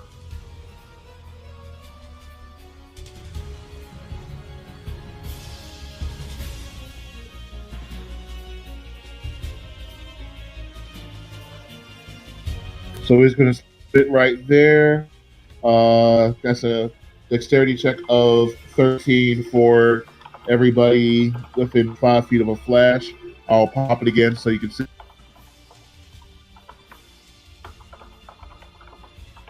So that's one of Zunk's boys, Hermegi and his fighter, and X. The attack was for Zunkarat's Minotaur dude. And it's a spittle, right? Yeah. So you need to do that, or your Minotaur is going to be blind next one. That's disadvantage on melee. Do we take our dex check and use it for them? For our minions? Yeah, that'll save time. That's I'll only make you re-roll it if you fail yourself, and then I'll let your boys re-roll it to see if you have an opportunity to have somebody still moving. But if you pass, they're inspired enough by your leadership to keep it moving. All right, 16. Does that hit your Minotaur, Zunker? 16 wood. Okay, he takes 18 damage. I need him to give me a strength throw.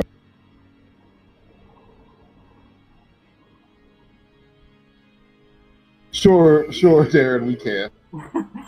Wasn't supposed to be at advantage. So that would be a 10. Unless, yeah, no, it would be 10. Matter of fact, let me give you guys some happier music. I was just kidding around. Don't mind me.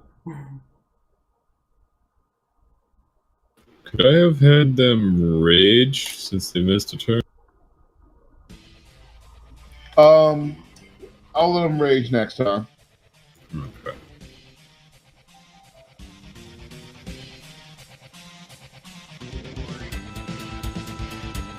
Oh, good call, Mike.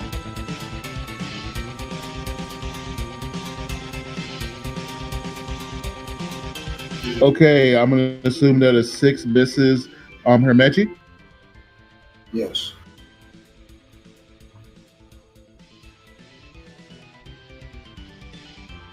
Unfortunately, it wasn't actually his turn, but we'll still call that a miss. We'll skip the guy's turn who was supposed to be, and we will go with Dor. Dor, do you get a move this time? Or do you have to roll a d8? Yeah, I do have to roll a d8. 1d8. Let's see what happens. No, you passed, didn't you? I got 11. Didn't you pass? Oh, wisdom saving throw 11. Is that a pass? I don't think it was. I think the pass was 12. But it was for gibbering, right? Yeah, it was like 12 or 13. Okay. I said you'll get advantage next time. Yeah. Okay, so 5 means you don't get any reaction. This means you get to take a regular attack, right? I'll pull it back. Alright, so no reaction. Okay, so I'm just clicking this to see like the description because I don't know if it applies. but it is the move I Okay, want. so that means a random direction. I will let you choose that random direction since all the other directions. Oh, do I feel like being a dickhead? No, I don't. I'll be nice. I will let you choose your direction this time because you know if I was being a dickhead, I would make you choose that random direction into the gelatinous ooze. But I won't. Sorry, my mistake. I didn't understand the so it's movement only and random direction. Okay. Yeah. So, So let's see. You know yeah, what? let's see. Here's how we're going to make it fair to make it random. Yeah. This is 1, Uh huh. 2, 3, 4, 5, 6, Um. 7, and 8. It's not an attack though. It's just movement. No. I just want you to roll a d8, and the random will be the direction you're going in. Okay? All right. So the D8 I rolled was 5. Oh no, you're rolling it sorry. again. The d8 you roll for the 5. Let's see what you have to do. 1d8. And what you have to do is move in a random direction. Okay. No Okay, so 7, you are going to try to run into Zunkarat. You go at full speed. You run directly into Zunkarat. You find your chest buried in between his hairy pecs. Problem. Excuse me? Hey, look. Luckily, you didn't roll an 8 because that would have made you run right into his gelatinous. Yeah. I'm just trying to think of a role playing response. I'm like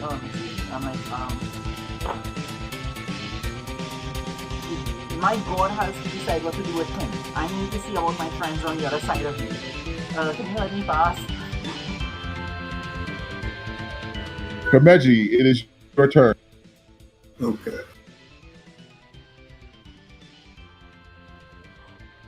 That flying thing gets firebolted.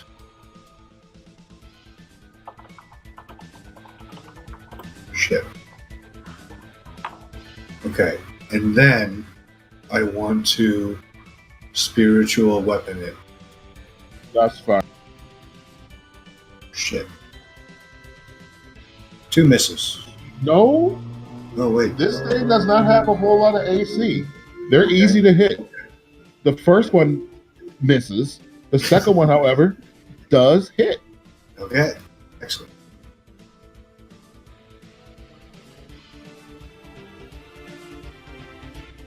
All right, that brings us to the top of our order. Except this time it will be your soldiers. So we will start with X's soldiers.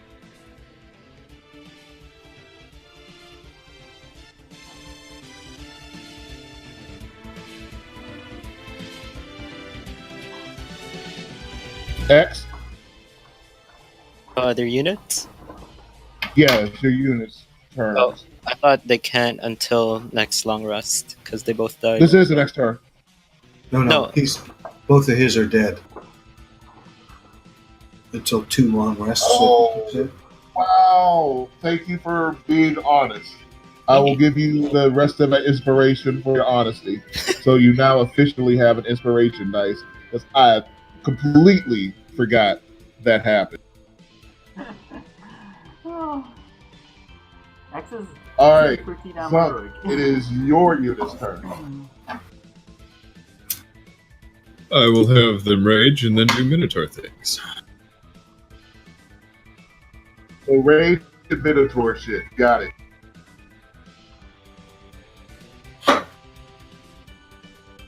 X, how are you holding up for hit points, buddy?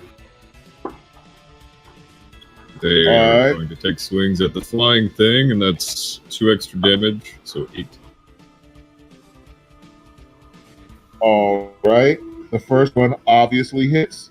Mm-hmm. So that's 8 damage. The second one is trying to swing a warhammer at a flying tentacly mouthy monster. It doesn't go well.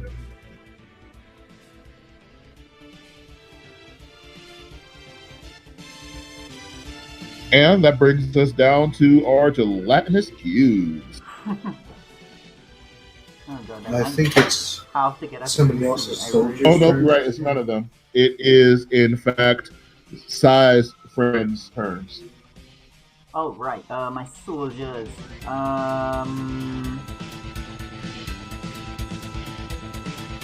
Oh, God, I'm gonna miss some guys.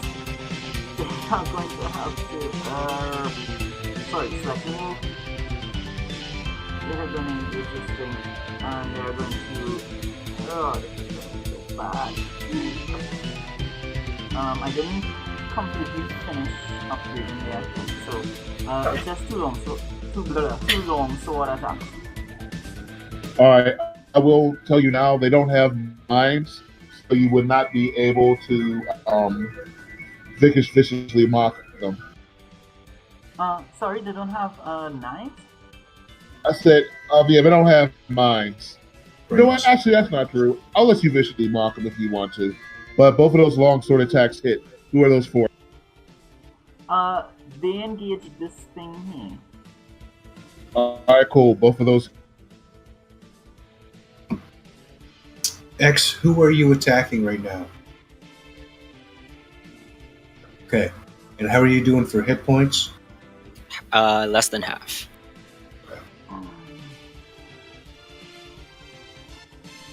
All right, Hermeji, your friend's turn. Okay. This guy's going to step up here. He's going to attack this guy. Go for it.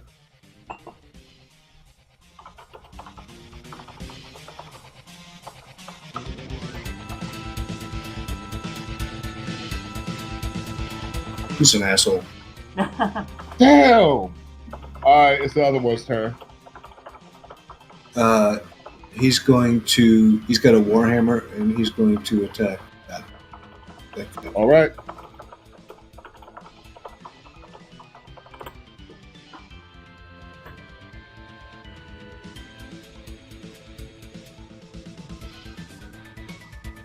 Yeah.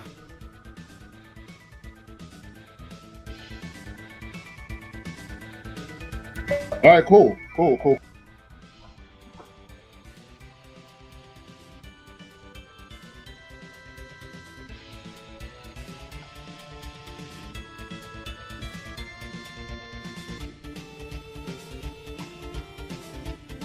All right, that's word. That brings us back to the top of the order, and X, it is your. Just 2 longbow shots again. All right, you made those count. I'm going to give you the sneak attack damage on your hardest one. So that is 18, 19, 21, 22, 23. And you still have your hunter's mark on him, right? Yeah. Both hit, or?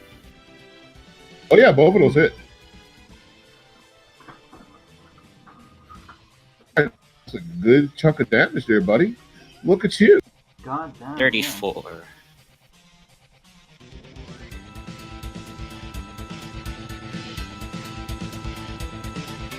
So the thing doesn't die, but it does crash to the ground. It is no longer flying. Okay. For a bonus action, I'm gonna do a dagger swipe, and then I'm gonna run. Okay, let's see if this works. That does work. You only get to 8 damage. 9. I'm sorry, not. Do I need to make a strength save if I can move? Yes, you do. Okay. All right, that's good enough. You can move half your speed, which is a ton, by the way. Like, you're the only one who doesn't get punished by this. I'm good. That's my turn. All right, Zunk, it is your turn. The one that crashed to the ground, you can hear it try to scream. The screams are becoming a little bit more silent.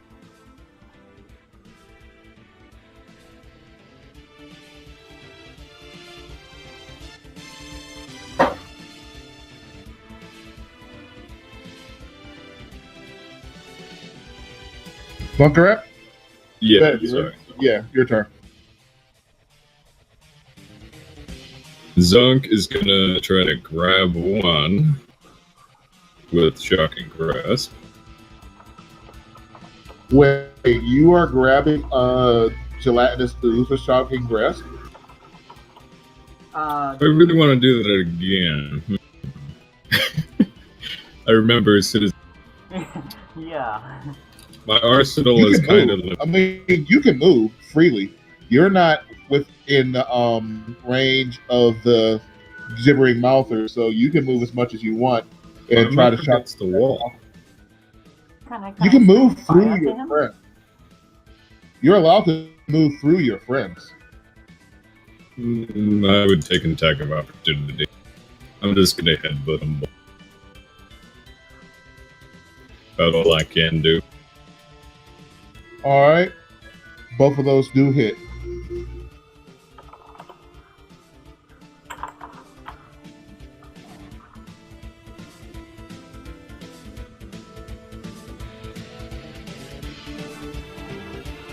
Just for fun. Can I shove them? If you try to shove them, you would engulf yourself inside of them. Okay, so no.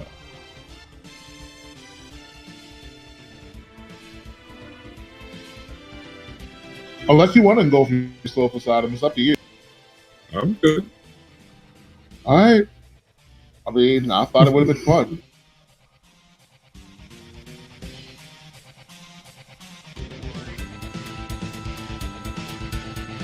All right, this is for the fighter.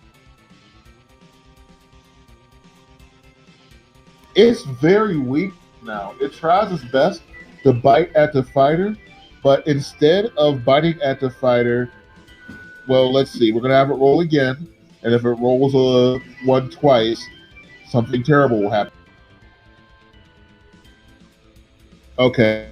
So it tries to bite at the fighter, but it kind of just headbutts itself. Because it fell so miserably, it does not get to roll to see whether it's blinding spittle. My fighter has Battlemaster Riposte. When it misses me with a melee attack, I can use my reaction and expend one superiority die to make a melee weapon attack. All right, go for it. I did not know you could do that. That's one of the things I picked, yes. Like, is that multi-classing or is that cleric? That is fighter. That's one of my minions. Oh. Yeah, I was Yeah, that's wondering, because like, his boy is did a. I choose wrong? All right, your boy chops the hell out of this thing with an excellent attack. You can just see a couple of mouths on the ground, kind of opening back and forth. Not a whole lot more than that. And that brings us to the other one, and he's going to go and make. Can I just interrupt for just a moment about this Riposte thing? Yeah. I didn't take superiority dice because this was just like a one thing. Instead of the extra damage, do you want to just make it like every time I get attacked and missed? Instead of having to use superiority die and put it on attack and damage?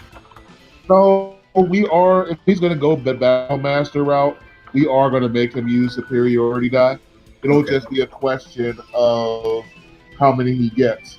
Okay. I believe a normal fighter starts out with 4, right? Or is it 3? I think it's 3. It might Okay. even be 2.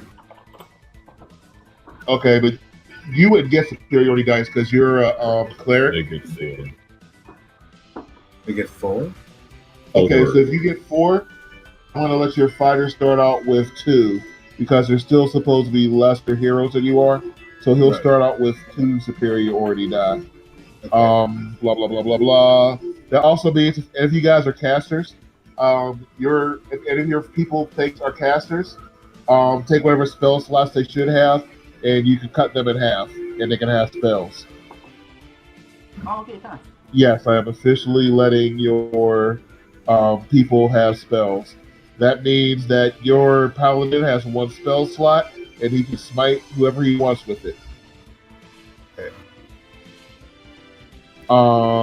Your spell slots for your what do you call them? Bards, Dar. will be based on their charisma. I don't remember what that number is. The charisma is a +2. It will not be much. It will be 1 or nothing. Okay. So for right now, they have 1 spell slot each. I think that's okay. You'd only be having to use them in an emergency anyway. Yeah. But they do have that one that you have in your pocket. So right now, I'll let you use whatever spell you want until you actually sit down and officially make it official. Well, I'll choose 1 single. But when I say whatever you want, I mean spells that they can use. Yeah. So I'll just Sorry? choose one. I'll just choose 1 single spell that they both can use.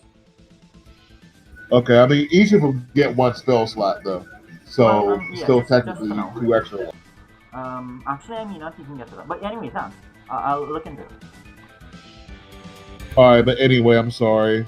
That aside, this gibbering mouther is going to move up, and he's going to swing at both of you. He's going to swing at one of your friends.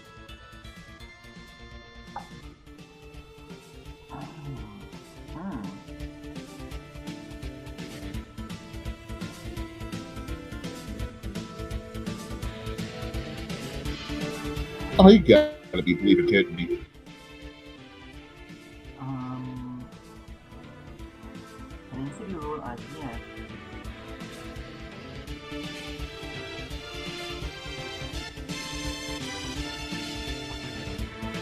There we go. All that just for him to miss terribly. He didn't take his spittle attack though, so he's going to try to spit.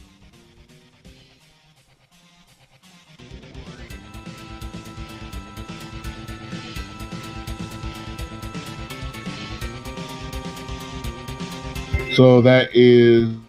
So Dar, I'm just going to let you roll once. If you pass, all 3 of you pass. If you fail, then all 3 of you need to roll. Zunkarat, you need to do that, and I believe the paladin needs to do it. Alright. What am I doing? DC 13 dex. Okay. Okay. God. Zunkarat's good. Damn it. All right, Dar, we're going to have that be for one of your boys. Actually, I'll let you choose. So roll 2 more times for me, Dar. Alright, no problem. I'll roll 2 more times. Dexterity, right? So Correct. Yeah, it doesn't matter. We all take it. Okay, so all you guys are blind till the next turn. Disadvantage on melee. I think my paladin made the save. He did. Yeah, Zunkarat and the paladin are both good. Oh, okay. Meant Dar.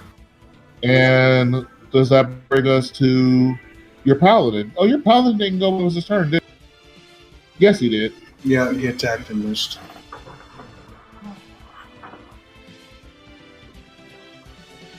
Oh, the guy in the black didn't take his turn yet. So because he didn't take his turn, he didn't like what you did to his friend, so he's going to try to hit.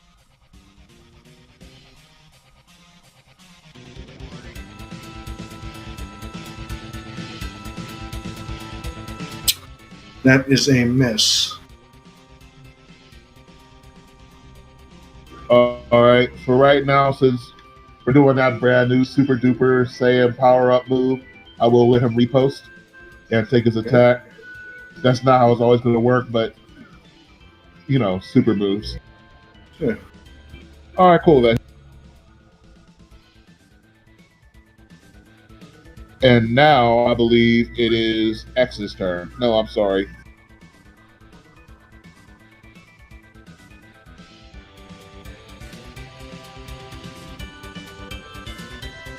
All right, Dar, what do you got? Oh, like my turn? Yeah, it's your turn, and you are not affected by the gibbering. I also have a die 6 for superiority dice for damage and to hit.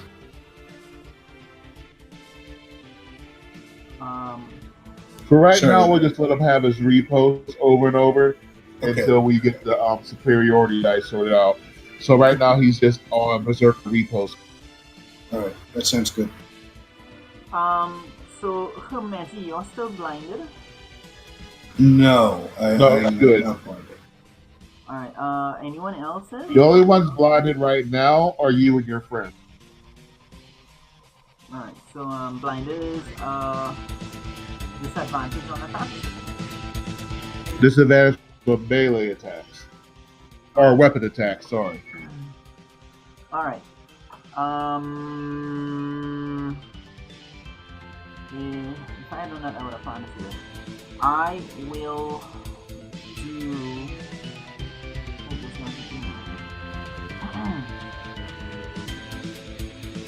Alright, no problem.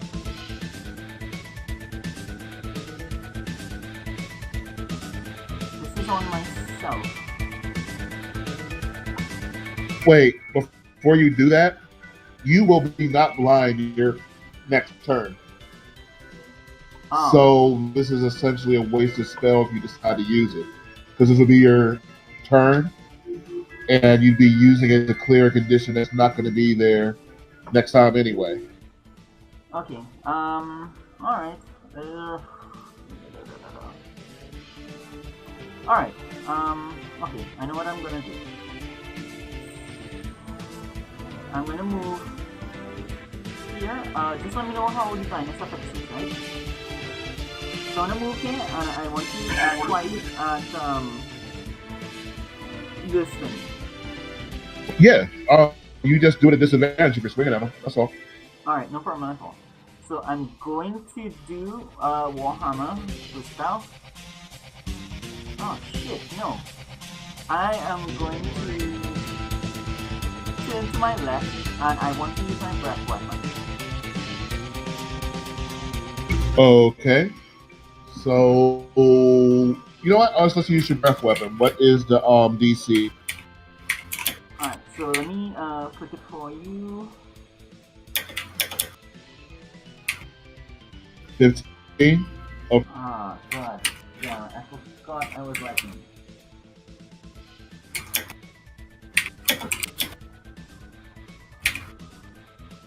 Yeah, he tells the hell out of it.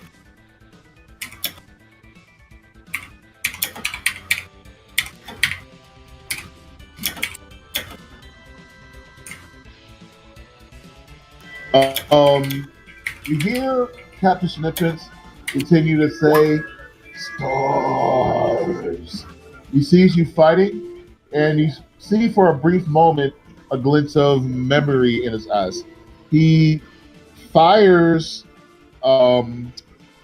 He's going to go and fire some arrows at the gibbering mouthers. And he's going to do that right now. He's not on your side yet, but he can stand there.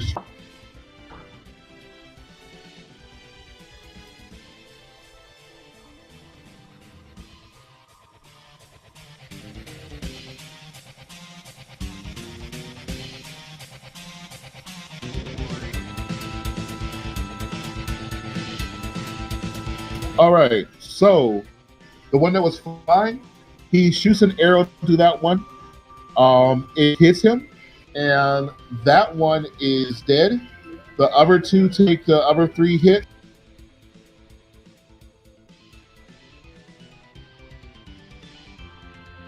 Cool. I want his longbow. Can we kill him? No, I'm kidding. No. Yes. No. Dara will oppose that.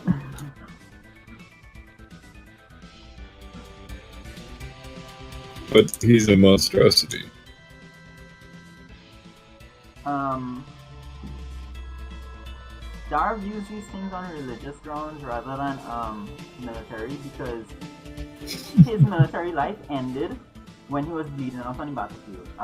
When he was healed and lifted up and put the hammer into his hand and the shield on his other arm, from that point on, he's only alive to serve her until she's done with him, and then he's dead again. Magic, it's your turn. Alright, he would AFK. He says firebolt the flying guy if he isn't dead. If he is dead, then attack the other guy. Okay, so he's just gonna attack the guy in front of him with his regular warhammer. I guess. That's what it says there.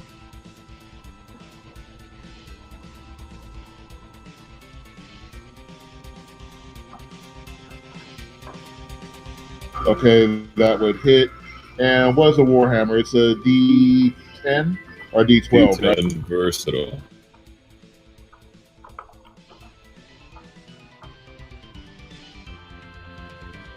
But doesn't he use a shield?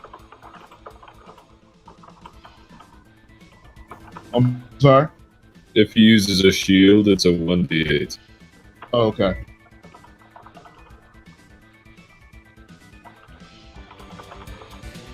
I'll let him have the 3. Do we remember what his plus is?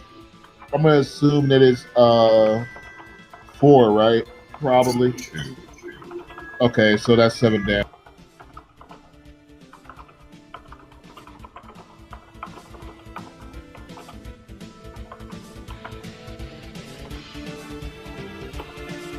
X, it's your turn. Their units first. Your minions just went, didn't they? Ah, yeah, crap. You're right. It's your minion's turn, but you don't have any minions. Right. Zunk, it's your minion's turn. Okay. They are going to move here. And then they are going to do reckless minotaur things. All right. Ooh, same roll twice. All right.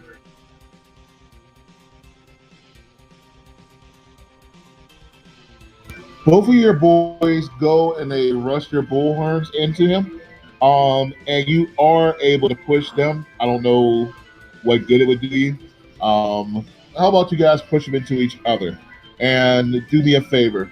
Roll me 2d20s. I mean, roll d20 twice. 16 and 17. All right, cool. That'll do it. So both of your boys go on either side of the gibbering mouther, and they recklessly rush into it and headbutt it. As they push, further pushing their horns into the mouther thing, they meet each other and actually headbutt each other. So roll me a d4. This creature is dead.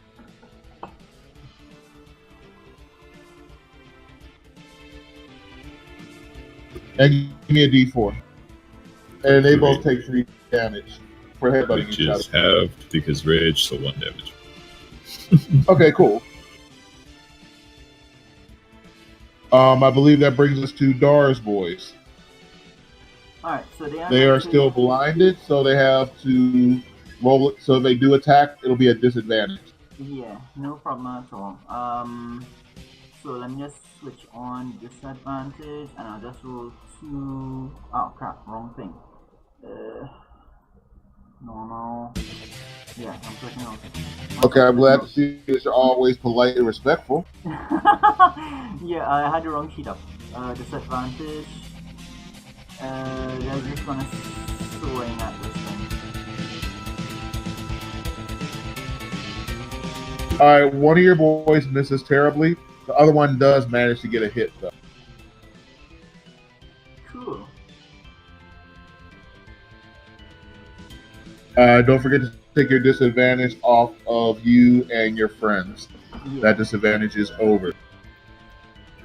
All right, so let's see. We're gonna have the fighter.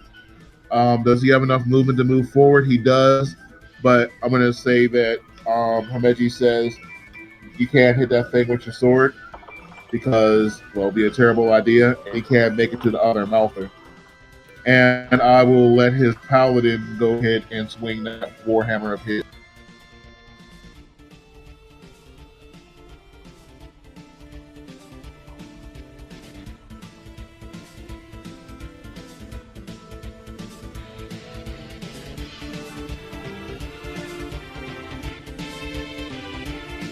And that would miss. Now it's X's turn. Moving my Hunter's Mark onto this guy. I'll do 2 shots again. All right.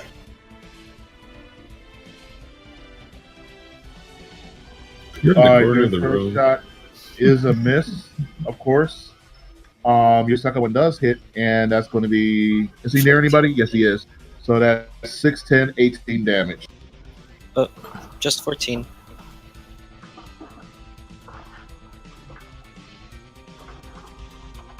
Yeah, I meant to say 16, 14 damage.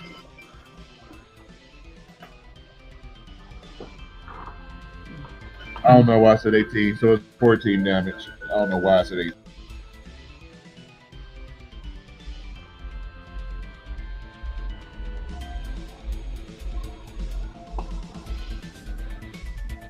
That's my turn. All right. Zunk. Going to cast. Oh, I'm looking at my units. Sorry. To use catapult because it's not ranged technically, and I'm going to twin it using a sorcery point to attack both of them. So you go for both the oozes? Mm-hmm. And I can do that twice, so I'm going to spend 2 spell slots to do it again, and 2 sorcery points to twin it each time. This is the second.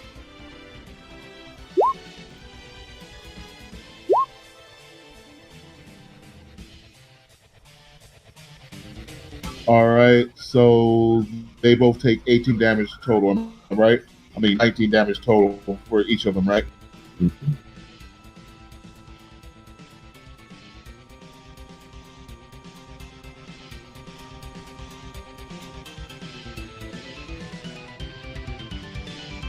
Okay.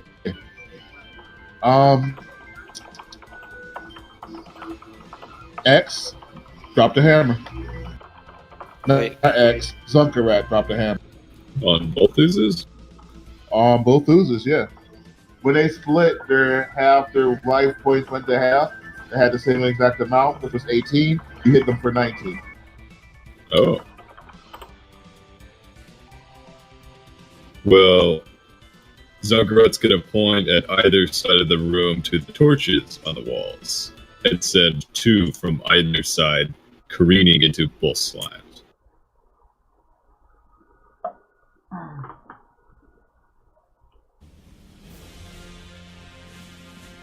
Excellent. Both the oozes splatter into nothingness as you throw the torches through it. The dangerous engulfing ooze come to nothing. They are dead, leaving you face to face with a still slightly confused Commander Shenipitz and one last gibbering mouth.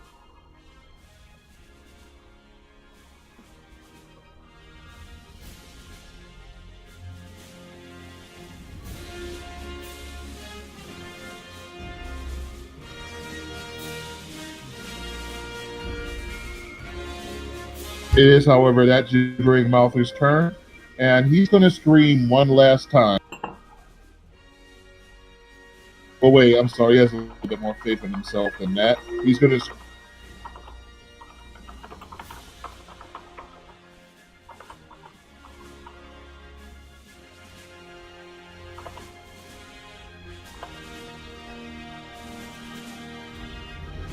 No, it's from Starship Troopers. Sounds really good though.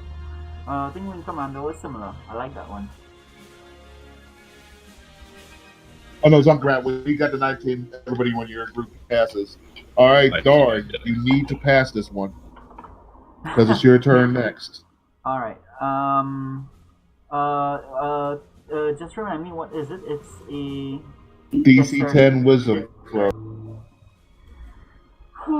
I mean, this is literally up your alley. Yeah, well, I haven't been doing well on any checks this evening. Let's see what happens. But this is literally your strength. There you go.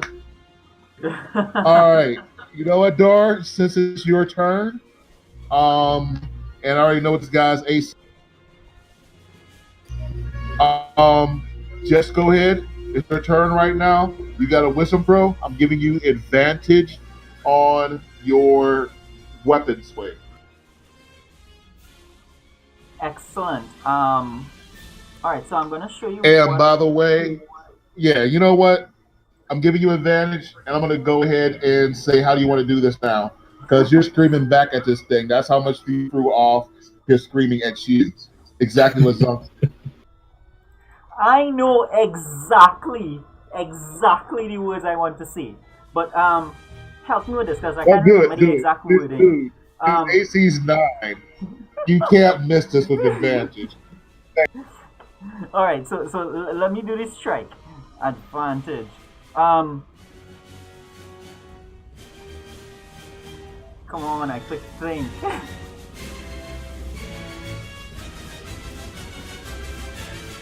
All right. If 8 isn't enough, is 8 enough? Oh, God, yeah. He only had 9 hit points left. All right. So the speech I'm gonna give him, and the only reason why I'm asking is because I don't remember the exact words. It's the speech that goes, "Today we are canceling the apocalypse." Has Cool. anybody seen Pacific Rim? I didn't see it, but it's good enough for me. So God damn it! we hear a.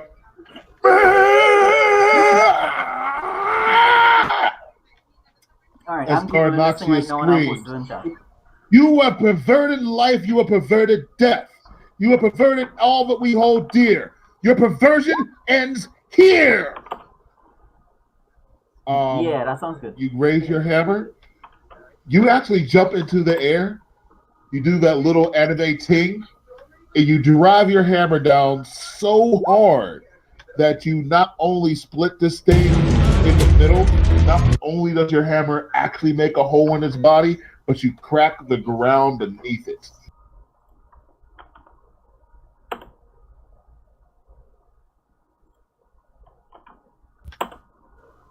Gentlemen, you are now out of combat time. Seriously, dude, has any of you seen Pacific Rim? I didn't, but I think most people have. I just missed.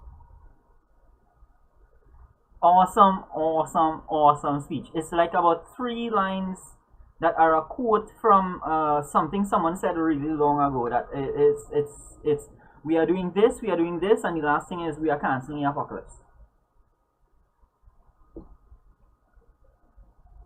Yeah. Yeah. Today we turn back the demons that are at our door. Today we are canceling the apocalypse. It was really awesome. You guys, we have to watch that movie. Yeah, I also would have accepted. We also would have accepted. I say the name. Cool. We would have accepted. Not my friends, you bitch.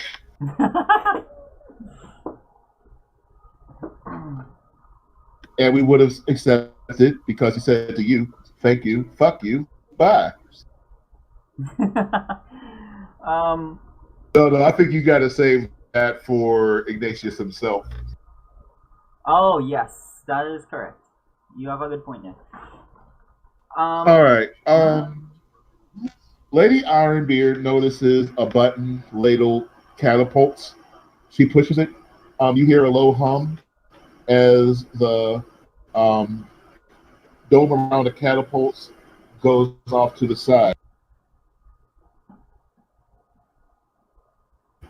You see tears fall down the face of Captain Chinippins. He walks over, or crawls, however you want to call it, and looks at his reflection for the first time. He sees arms that don't belong to him. And he turns to you and says, "What have I become?" I'm going to say, my God doesn't judge you on your form. She judges you on who you are. She sent me here to kill undead. You are not undead. You are still Captain Shinipants. Am I not a mockery of life? Not to me, you're not. Because you remembered the words, those same words that brought us here to rescue you.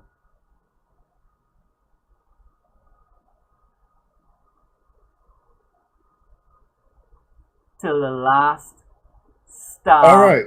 falls. All right, guys. So that brings us to the end of the boat, the part of the adventure. You guys have taken over the boat. I assume you're going to take it back to your base with all the information and everything. Mm-hmm. Yet you're going to take this boat and turn it back around and take it back to your sea base. Am I correct? Guys? Guys? Oh, yeah.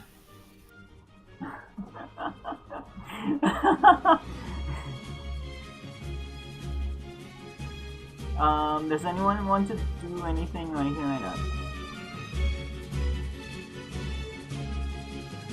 I think is what he was asking. Well, you have the whole boat right now. You don't really have to worry about that. Okay, so you guys debrief them on what you saw on the boat. You tell them about the doppelgangers. And of course, you show them what happened to Commander Chinippins. Yeah. You bring Lady Ironbeard before them. Did we leave the captain? No, I thought you brought him back with you. No, he means in terms of like he's not actually a captain anymore. Well, Zunk wouldn't have wanted to leave him or take him with. The captain's been cheesy out of his warrior's death.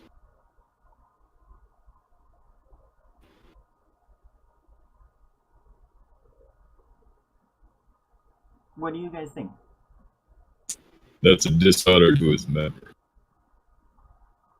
He would not hold rank, I think. From the moment we brought him back and he and the command took one look at him, of course he's not captain anymore. I assume that much.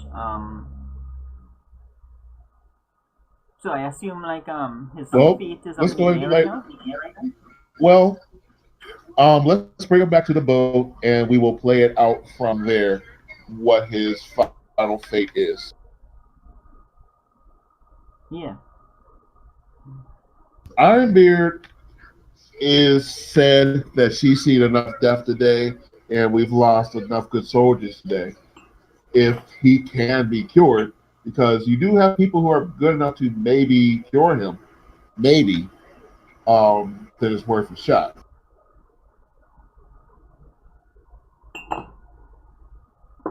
She doesn't know for a fact, she just knows that there's hope. But she also just lost her husband, so she's hoping for. Yeah. Either that or she just going by rote, remembering things she told her soldiers while internally she's kind of locking down. And don't forget, she's still being bought back for desertion of her post.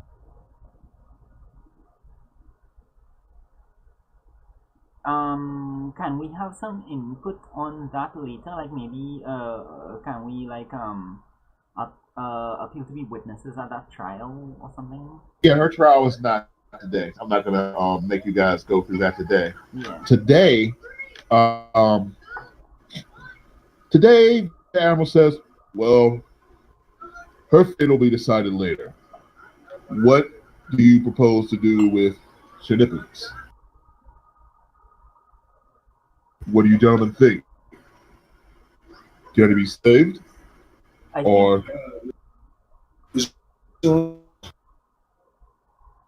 think he's still a member of the five armies. I am no longer what I was. I do not know what I can be. If my death can help move the army forward, then I will gladly give my life. I am no longer fit to be captain. Well, okay, let's not talk about death right at all. I'm sure we can find something for him, right? I am still a warrior. Oh yeah, put him in the battles and stuff.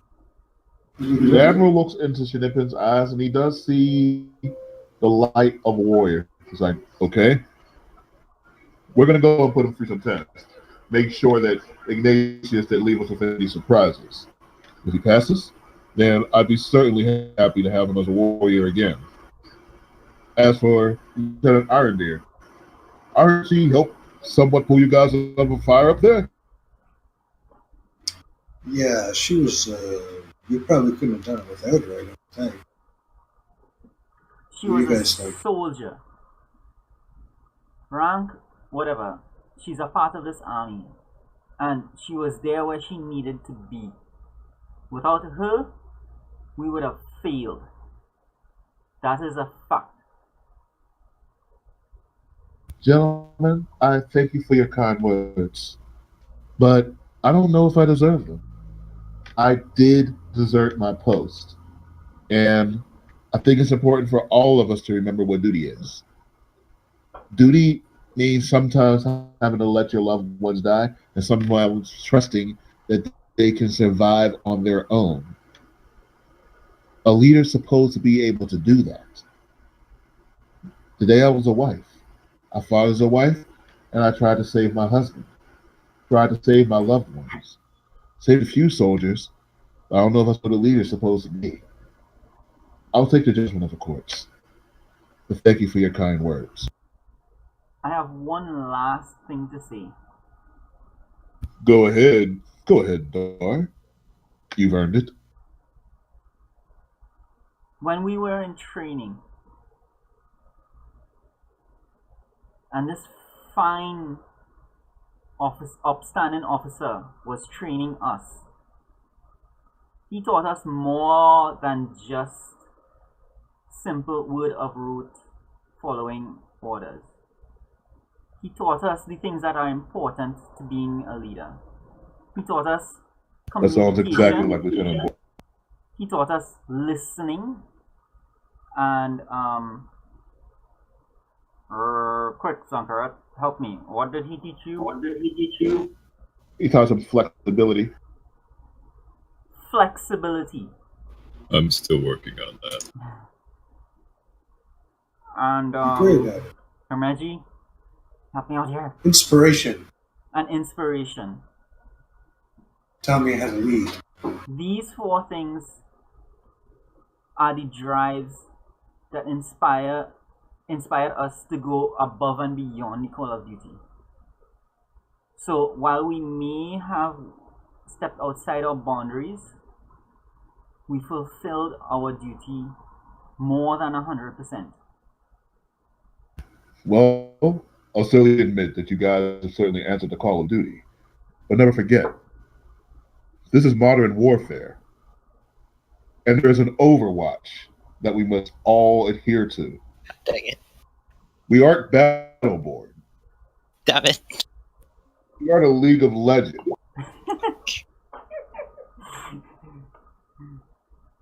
So we have to still follow rules. You gentlemen did good today. Drink, be merry, and I want you to go ahead and check with the lawn gnomes after you guys get a few drinks in you. They're definitely happy to be digging into some of the things that you guys. So he says the word lawn gnomes, and I know that we have not gone over this. So now I am going to show you guys.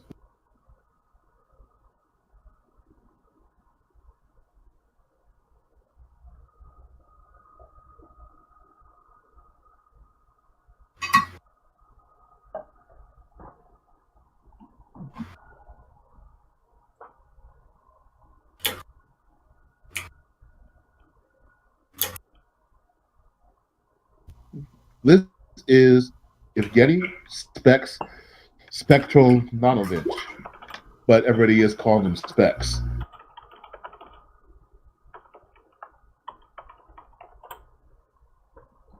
Oh, the specs? Yeah, everybody calls him Specs because nobody feels like saying his last name. Oh, they call him spec. Correct. Do they call him a speck because he's so tiny? They call him Specs because his name is Spectronatovich, because he wears glasses, and or because he's so tiny. You guys That's could fine. all read his. Yeah, you guys can all read his character sheet. And Oh, okay. He'll always be a little speck to me. Okay, yeah, I get it. Specs. all right, and you guys can all read that. No.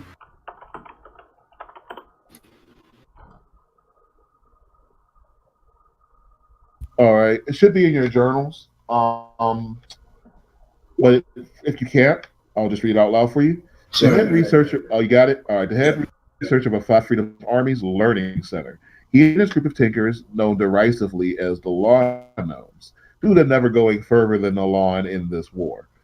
They are responsible for most of the tech advances that keep you good warriors alive.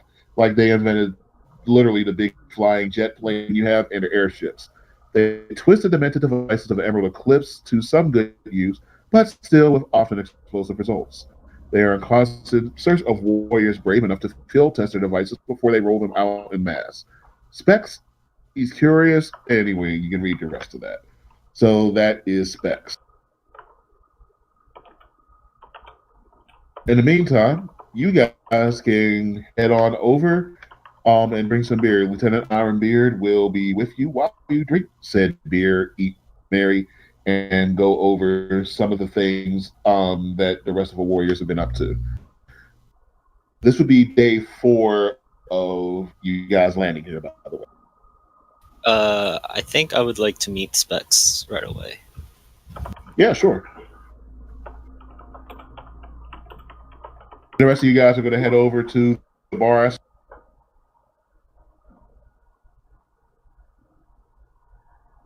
Yeah. Yeah. Or do you want to be? Yeah, all right, cool. I'm actually going to go retire to my place and talk to my god and read some spells and study some spells and research spells and shit like that. Okay. I'll go hang with the guys for a little bit, but then I'll go real early. All right, so just to go over it, just things you need to know as far as the battle's concerned. Those guys in Zuckerrat got in the mud. They ran out. They are running low on spider fire.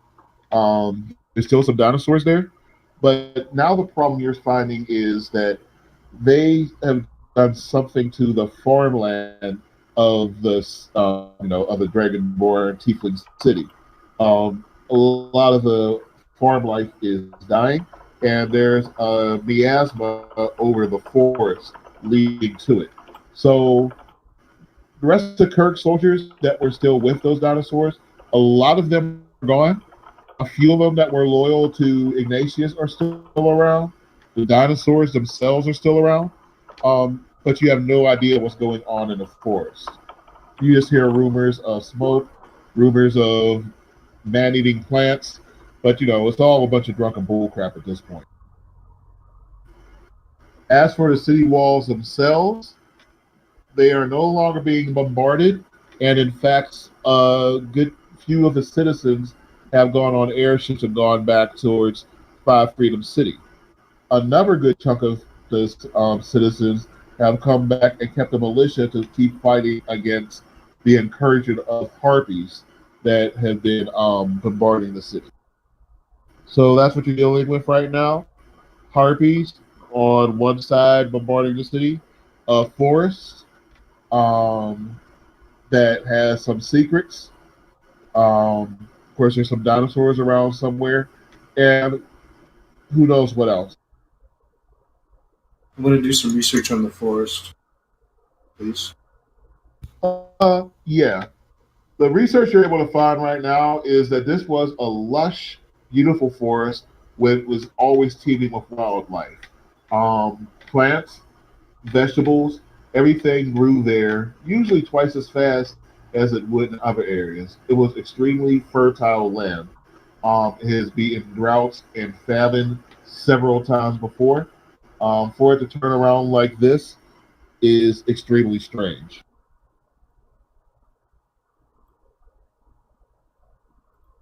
I would like to take my soldiers to the lawn gnomes.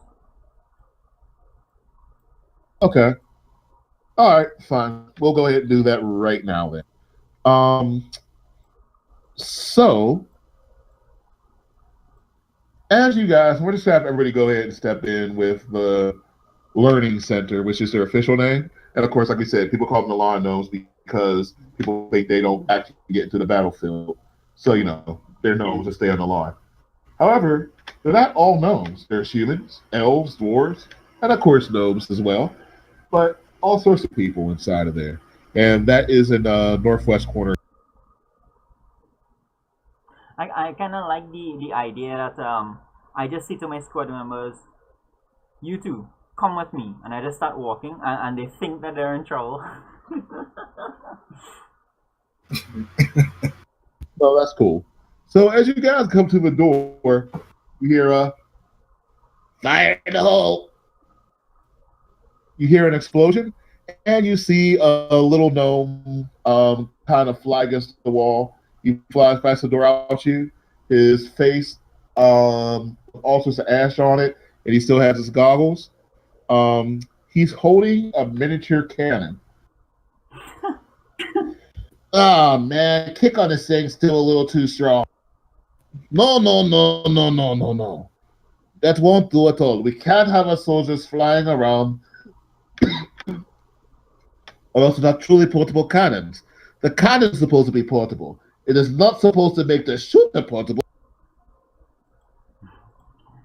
So Dara's gonna step in and kind of has his shield at the ready. He's like, "Who's attacking?" Oh, calm down there, Dragonborn friend. No one is attacking. We are merely trying to find new advances. We have learned quite a bit from what you have given us. X, it was great talking to you. Look at the wonderful things we have been able to do with the spider fire. Um, so X, you were talking to him and you showed him the spider fire, right? Yeah. Okay, so what he's done is he's found a way to make it so that the spread is a little more controlled. Um, it doesn't have like the evil magical element of it, but it still can hit things on fire and it can still spread about it can spread 5 feet every round.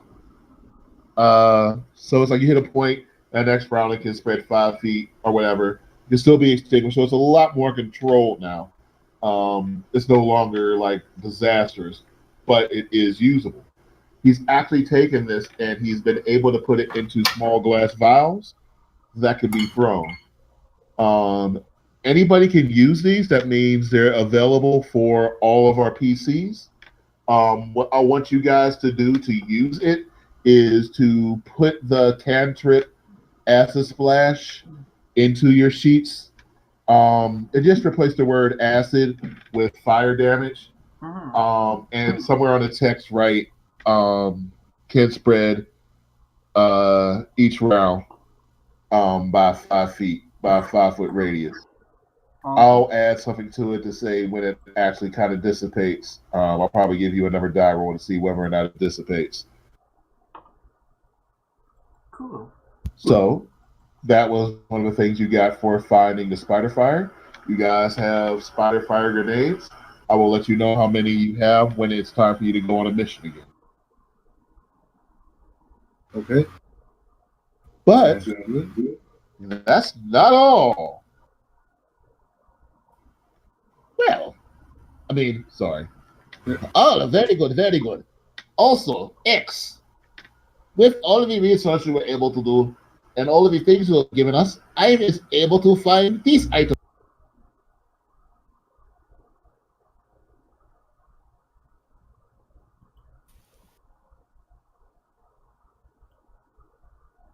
What was the name of the spell we just got? Acid splash, but fire. Fire Splash? Acid splash. Yeah. Well, that looks familiar. Okay. I'm not going to explain this in this accent because I need you guys to understand what weapons you're getting. Okay.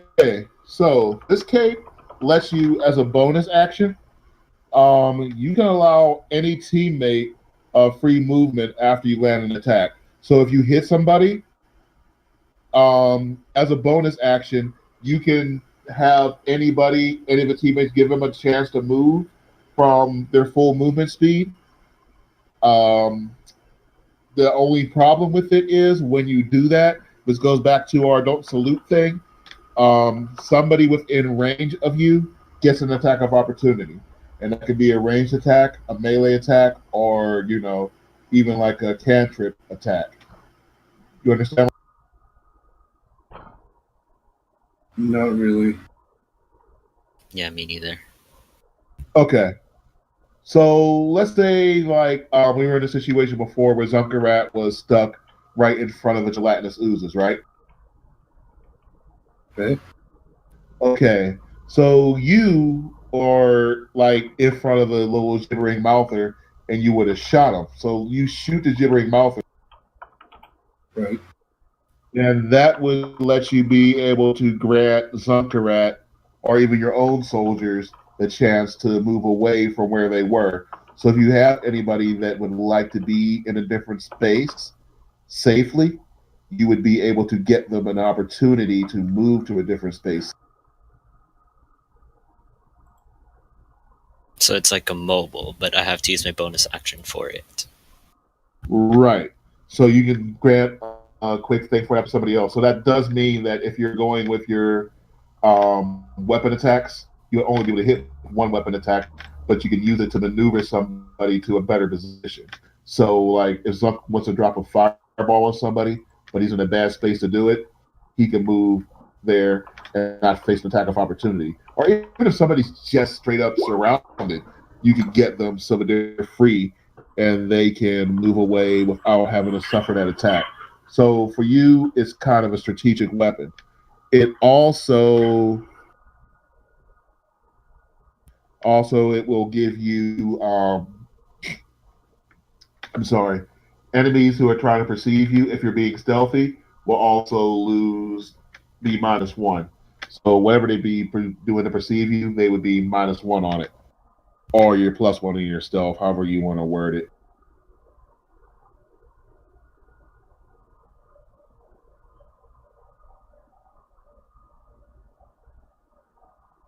Okay. All right. If you have any other questions, you can ask. But does that make sense now? Yes. Kind of. Yeah. All right. The main thing is you can use it for your soldiers, and you can use it for your friends. It's just a way to control the battlefield because it's kind of what X does more often than not. Is try to control the battlefield. This is just playing on that. It's just that as you become that strategist, you do also make yourself a target. So give and take.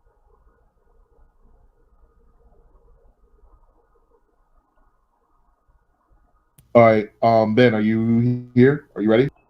Mm-hmm.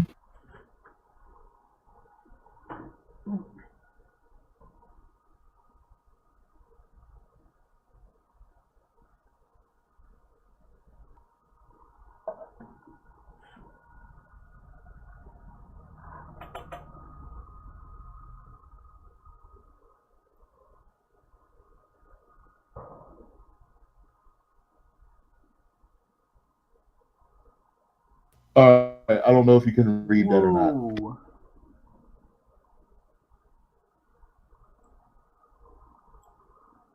All right, so Ben, your thing as a bonus action is you can restore 1d4 sorcery points.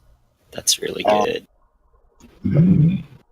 You cannot use sorcery points on the same one where you gain them, however. So it's like you can use the bonus action to use them to gain more sorcery points, but you can't use those sorcery points on that same turn. Your price is as soon as you use it to do that, you have to roll on a wild magic table. Wonderful. I think that's fun. That is actually pretty fair.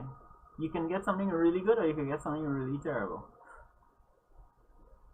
So unless you get sorcery points back The scary part of it is you might throw a fireball at yourself, or you might just hit the jackpot, get back 4 sorcery points, and get something good. I don't know if that can be blown up or not. I'll still have the wild magic table, but that'll be there for us to have some idea of what it does. God damn. 7 or 8. You cast Firewall as a 3rd level spell centered on yourself. Yeah. There's some bad stuff, but there's also some good stuff. Yeah. Your hair falls out.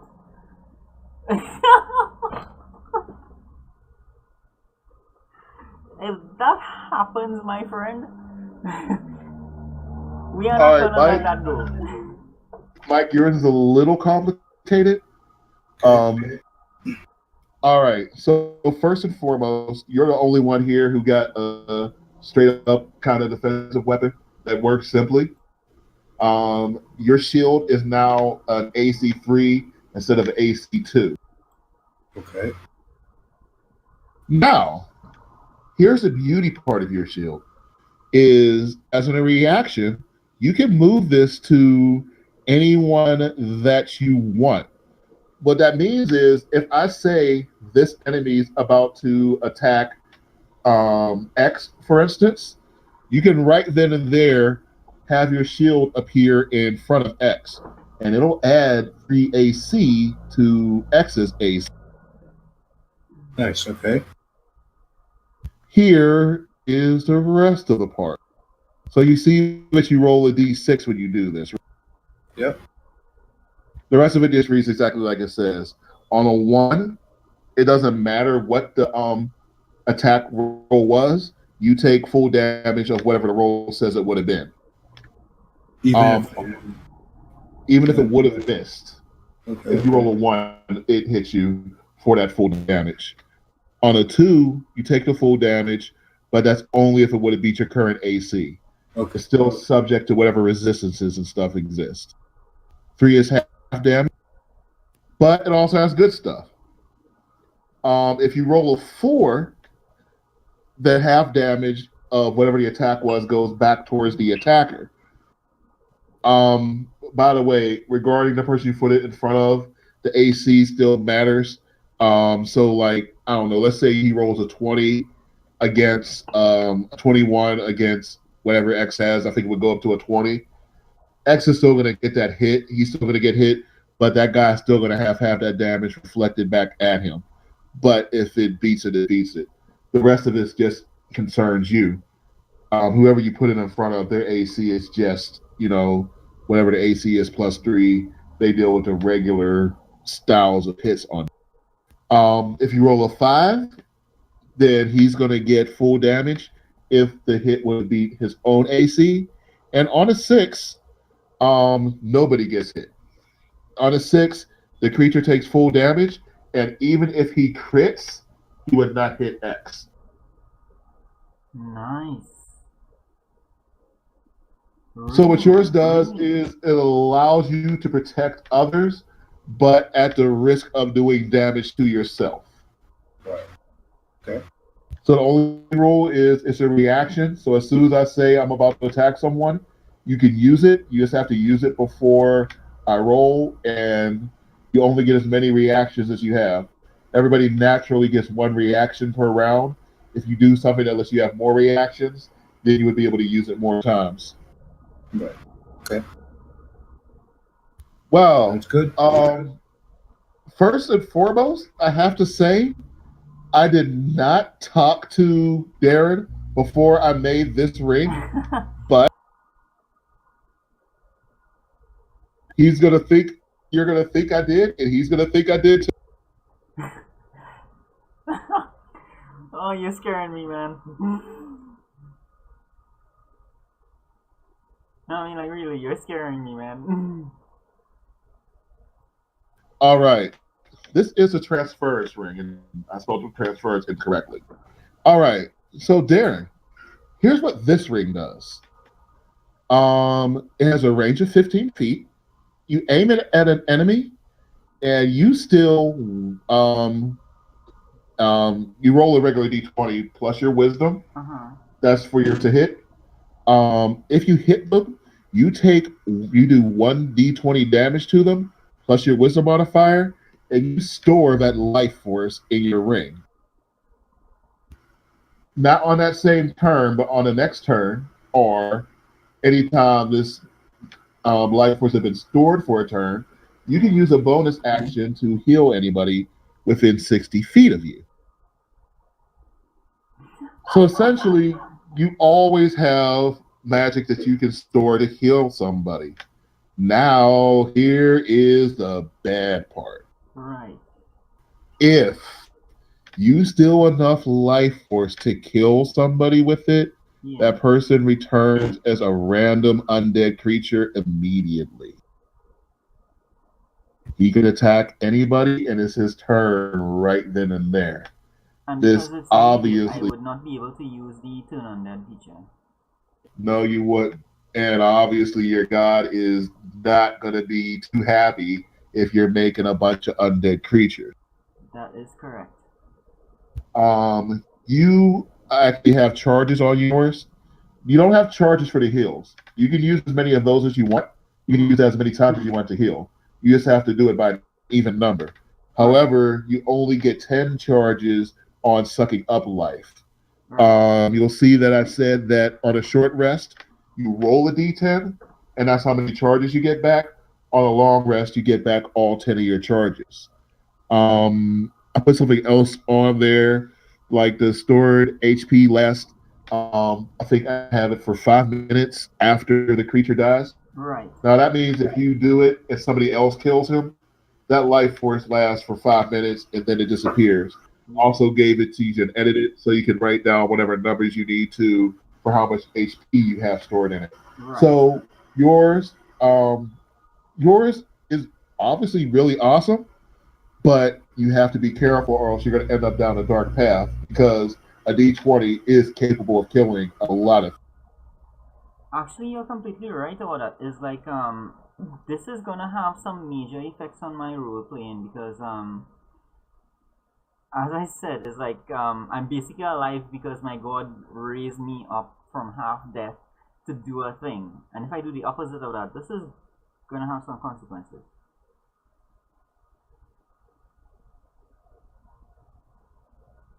Yeah, so like what to give you? If this turns out badly for me, it basically is gonna be me acting against my god directly. Yeah, I wanted to give you guys all something powerful that also gives you some type of dilemma.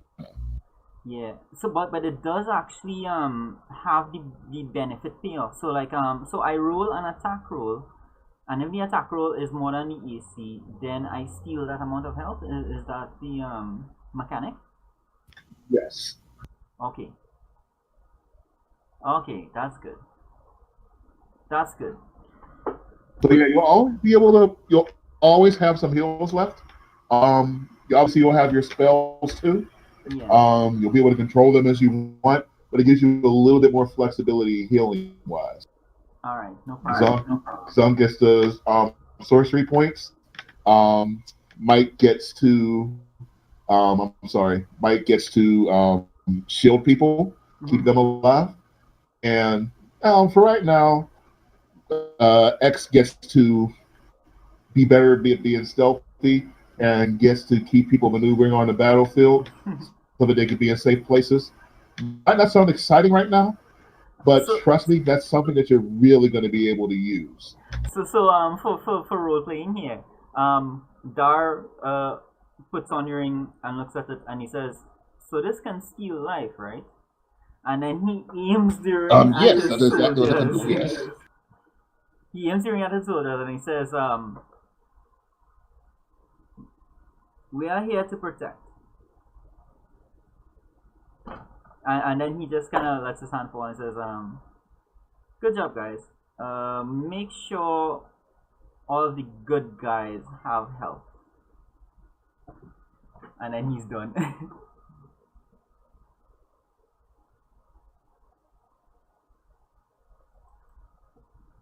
All the good guys have He's basically telling them to not miss so much.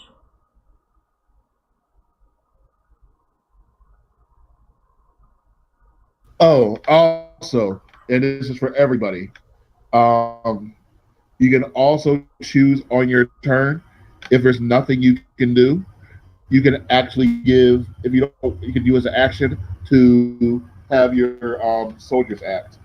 So you can actually skip your own action and bonus action. You know, what I mean, choose to do nothing and have your soldiers move. We can actually just go and give them an order, and they can go and carry it out right then and there. Alright, cool. Okay. Yeah, because it's like they're jumping in to kind of defend you, basically. Right. They're That not means you here will to. lose out on your bonus action. The only thing I could see going against that, and none of you guys are fighters, would be like action surge. But apart from that, like let's just say you're in a position and there's really nothing you can do at all, you can just give a command to your soldiers. If they're in a position to do anything, then they can have it.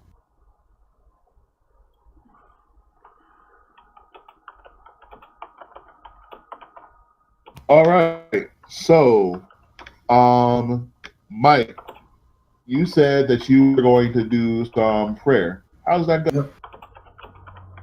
Yep. I guess I'm just gonna go back to my room and go to my little altar and light some incense, get rid of my armor, and uh,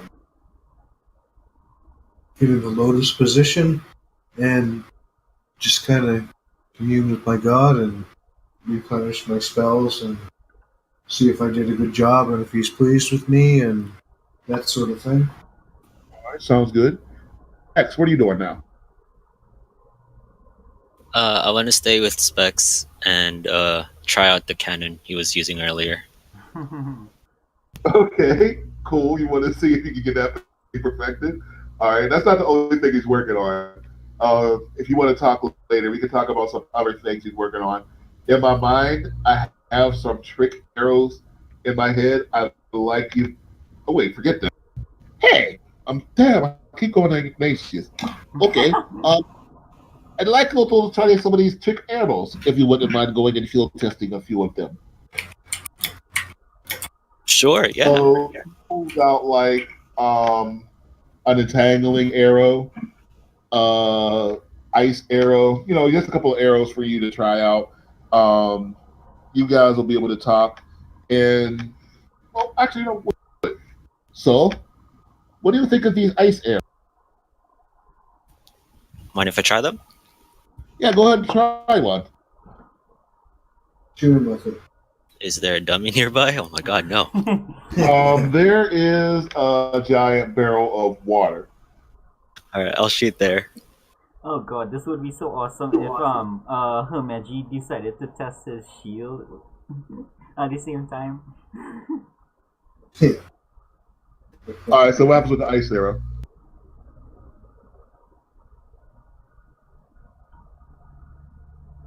Actually, okay, so the ice arrow goes and freezes the water. Do you have any ideas for arrows that he could work on? Any ideas for him? Yes. Okay. So, do you still have some leftover spider fire? Oh, absolutely. Do We can make us stuff as much as we want now. Okay, so do you think you could put them in some of my arrows and I take out one of my daggers? And into my dagger? Hmm. Let me look. Because he already made the little like glass grenades, which kind of work like I don't know if you know about the glass stink bombs. So he's gonna see whether or not he can make it work. The best he can do for right now, he thinks, is to make a glass tip arrowhead that would actually that would actually have a few of the vowels in it. Um, he tested out. Right now, it looks like it does impale into the enemy, and he's kind of scared off the first time because it goes into the enemy and kind of lights him on fire from the inside. That's really good. The problem is because they're a glass tip, they don't they're not as accurate as a regular arrow.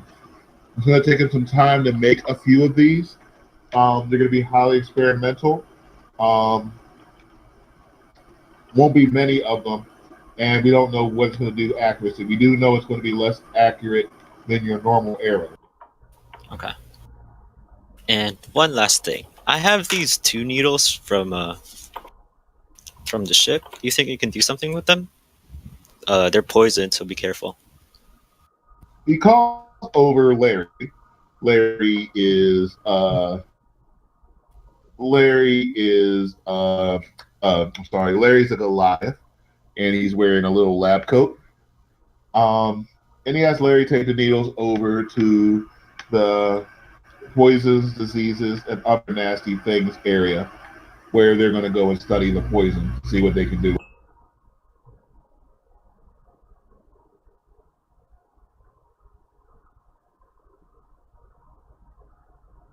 For right now, I'm going to let you have 4 of the experimental spider fire arrows.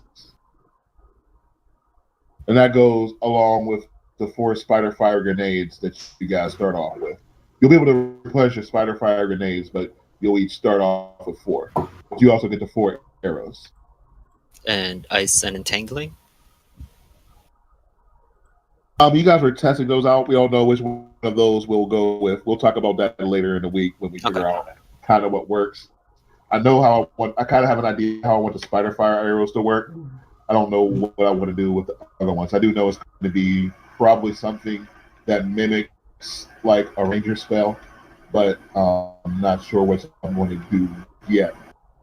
It is going to be some, Green Arrow Hawkeye shit though.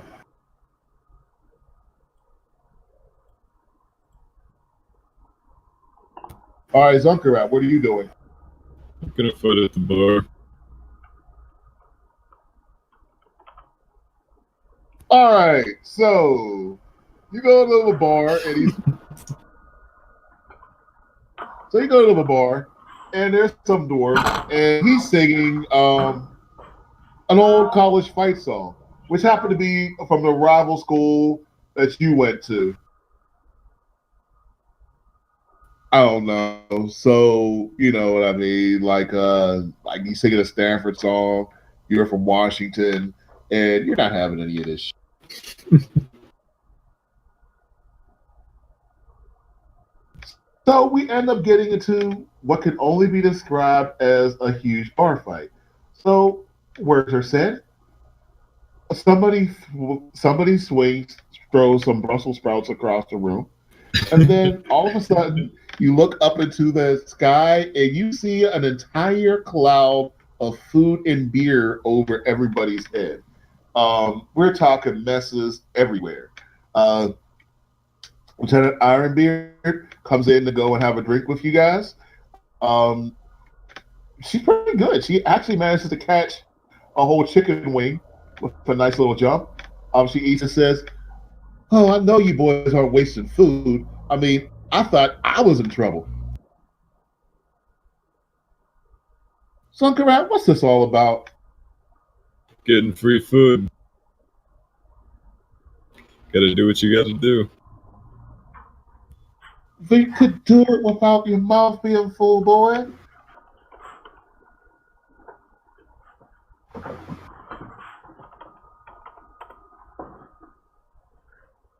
All right.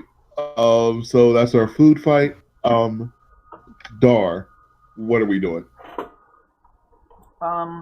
The only thing I would really have hoped for is if the law gnomes would have been able to give my guys something to help with their shooting. I don't think they would have anything prepared for that though. So I think that once the law gnomes have done their presentation and they've given a drink and so on, I would follow Zankara to the bar.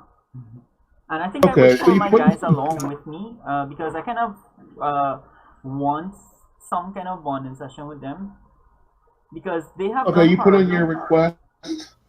He's going to take a look at what he has Yeah. as far as goggles are concerned. Hmm. He'll be able to tell whether or not he can come up with anything for your guys a little bit later. Yeah.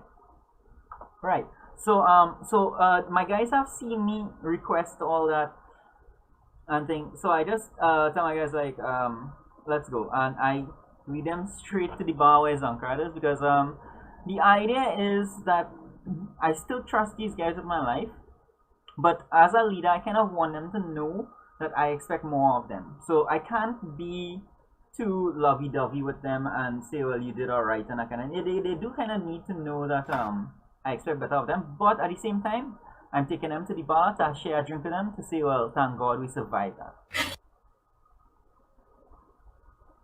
No, that's fair. So I walk into the bar, and the last thing I heard when I came back on just now was food fight. Yeah, you probably arrived just in time to see Zunkarat walk up behind this dwarf, reach over to his table, take his drink, and just start chugging it. And after a brief argument, he's just throwing fists. Holy crap!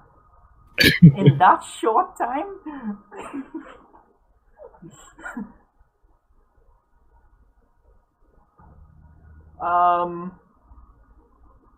Dara is gonna look at his soldiers and say,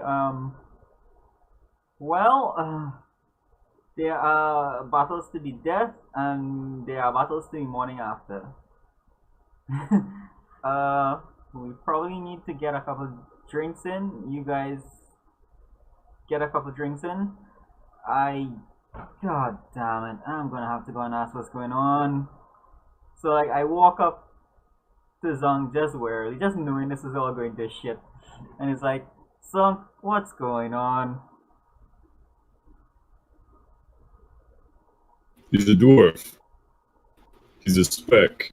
And he's singing the other school's song. Oh, at that point, Dar kind of snorts, and Dar looks at the dwarf. And Dar says, my friend and I, today, this very day, have seen our flag soaked in blood.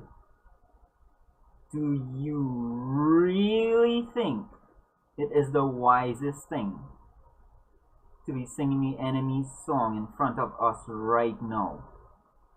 Well, I wasn't singing an enemy song. I was singing Corporal's song. This bleeding guy from whatever school you went to thinks that the last time he said that we didn't kick a goal. And I'm telling you, it was definitely a goal. It wasn't all sorts. He's full of shit. Are you gonna eat that? Thanks. So Dar looks at Zankrat and says, you should have just told me this was a sport thing. Isn't there a field out back?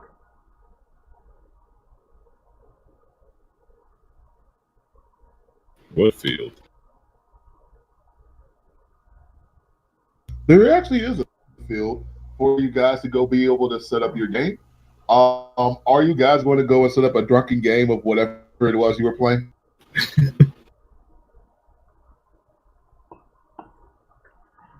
Yeah, Dar says, it's not like you're allowed to kill them, to kill the little guy. You want to make an example of him? You just go out back, man. Right. I bet you 20 coppers I can pick up you and the ball and throw you into the goal. How's that? All right, I got 20 corpus that says I could kick you in the nuts if you try it. How much money do I have to bet on this?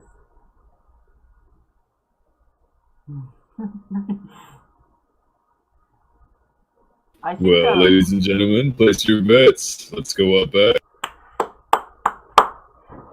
So you guys go back. I'm going to point You get a out, little bit drunk. I'm going to point out to In my the two process soldiers, of trying to and I'm think going to about say that you guys end up yeah, wrestling. Go ahead there. yeah, I'm going to point out to my two soldiers I'm gonna say these guys missed 20 times each today. So 20 coppers by 2 is in the pot. Any other bets? Come quickly. This match is going to happen now.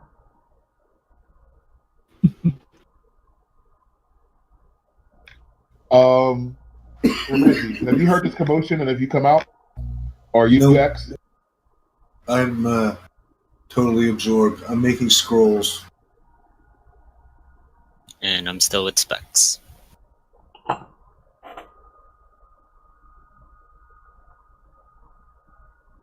My soldiers are wondering what the hell is going on. Like spell scrolls.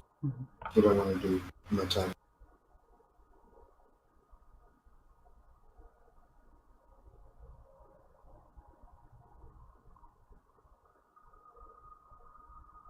So my soldiers are giving 20 total, no 40 each, and assuming that my salary allows it, I am Oh gonna yeah, match yeah, their yeah, bet, yeah. and I'm So gonna say the night goes. yeah, I'm gonna So the say night goes. You guys are our drunk. boy Zunk is gonna take this guy. Um, at the end of the day, you guys get too drunk to remember exactly who it was who won. Kind of wake up in a drunken pile together. And then after you wake up a drunken pile together, hold on, please. This never happened. God damn, God damn, God damn it, man! Don't make me choke when I'm on the vape, man.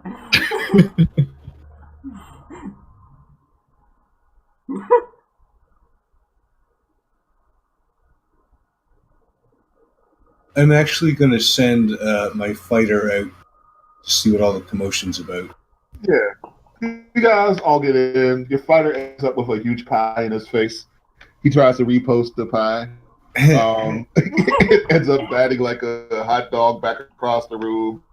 That hot dog goes between Lady Ironbeard's bosoms, so on and so forth. Okay. He's going to watch the fight, too. Or whatever's happening. So you guys party into the night. The next morning, paying no attention to what you see. Oh, I don't see anything, so you're good.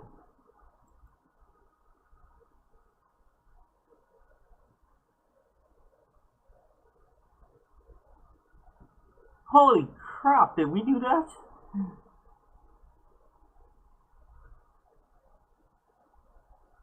Like I said, pay no attention to that. Okay. It didn't even load in for me. Okay, So we this is what we're paying made a attention field. to. Holy crap, it's a lot worse. Wow, that's really cool. How'd you get the color to do that? I don't know. I just found this one. Oh, They just really? already had it on there. That's not the same as the other one? The first No, one? it's just it is exactly the same as the other one, but for whatever reason, it had a night version, which I had to Nice. keep. Yeah, for sure. The next day, the flag of the five freedom armies raises, and several coffins, several boats are laid out onto the ocean. They are, of course, lit on fire. The warriors going forward to meet their makers. Their fight for the five freedoms continues on to the afterlife. The admiral says, "These heroes, much like the heroes who stand against us and who stand with us, and the ones who leave us for the moment, we thank them, we love them, and we know that they will continue to fight on our side until the last star fades."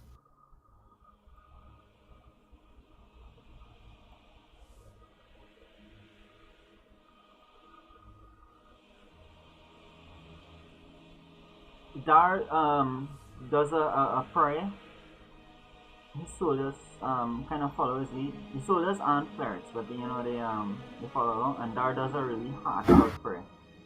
Oh, you guys are all here, by the way. This is the funeral for all the fallen. Yeah.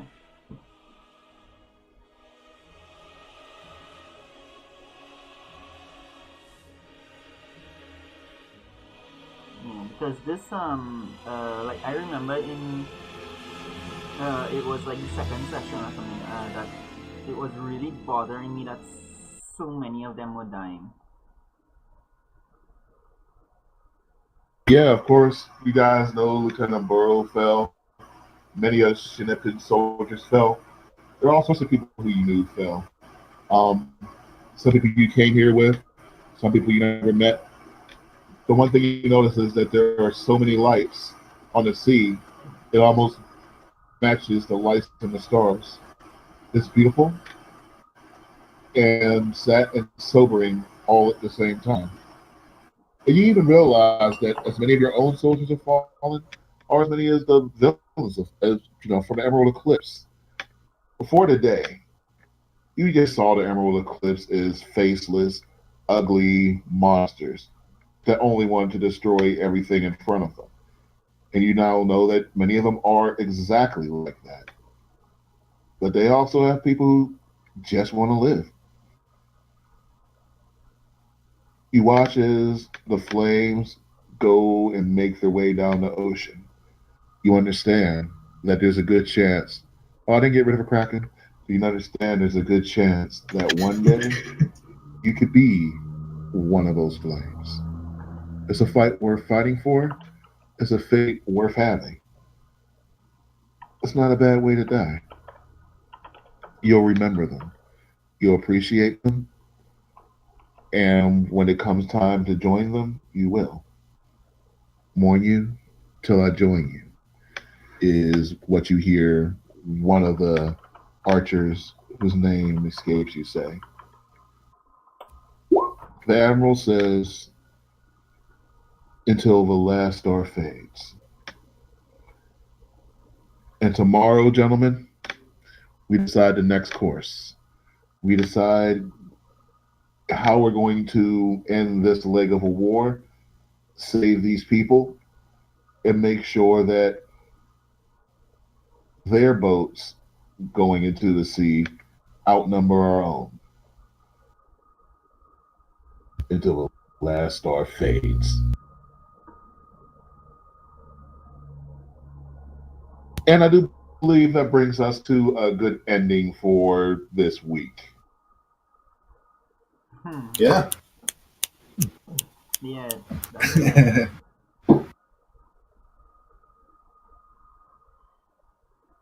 Obviously, there will be other funerals. You guys have your magic weapons. You have all week to talk to me about how they're going to work, what you can do with them. Um, Obviously, you guys can also, we'll just go ahead and call them specs reports.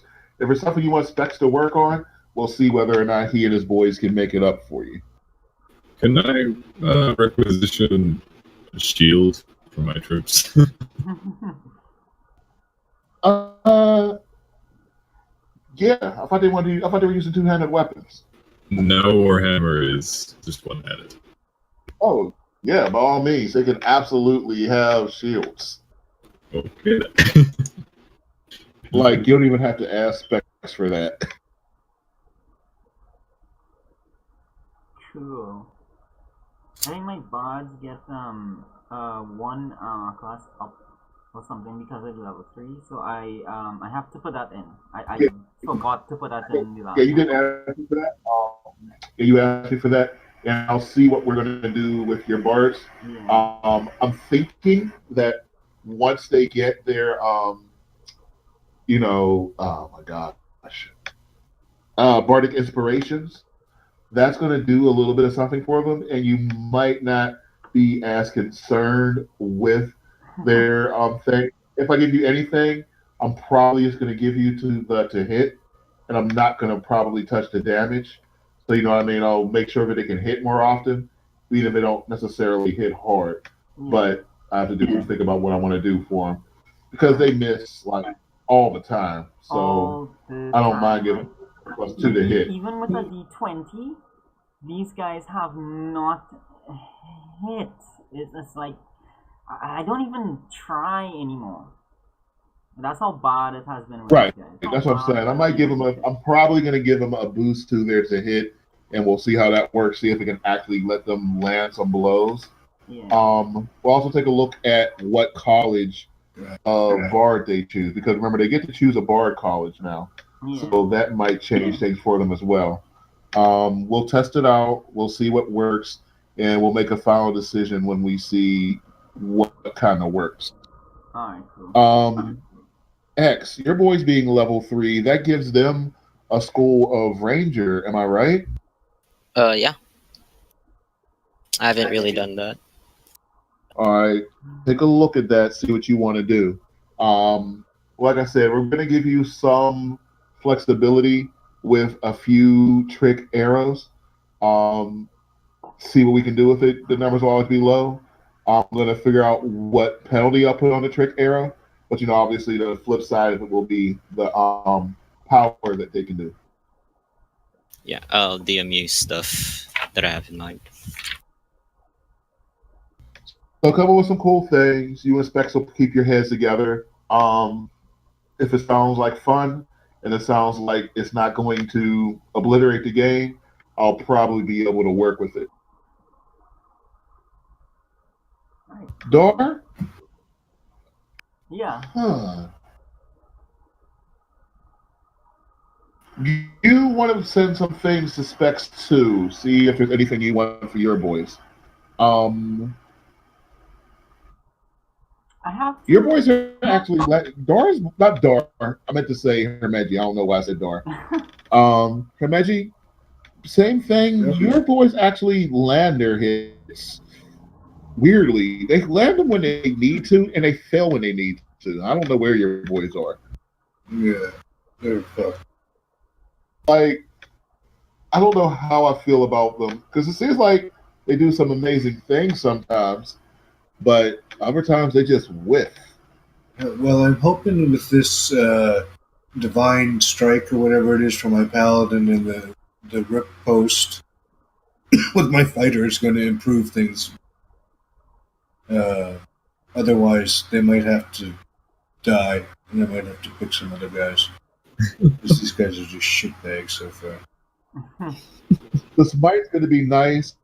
I'm probably going to do something with there to hit as well. Right now, what are they working on? They're working off of strength, both of them, right? And what are his strengths, like 12s or 14s?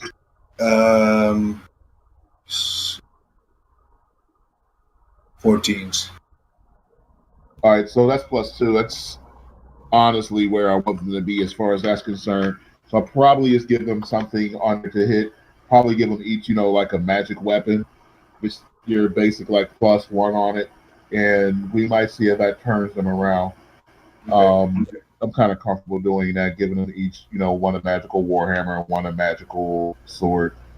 Right. We'll see if that turns them around, especially since that's kind of what they do.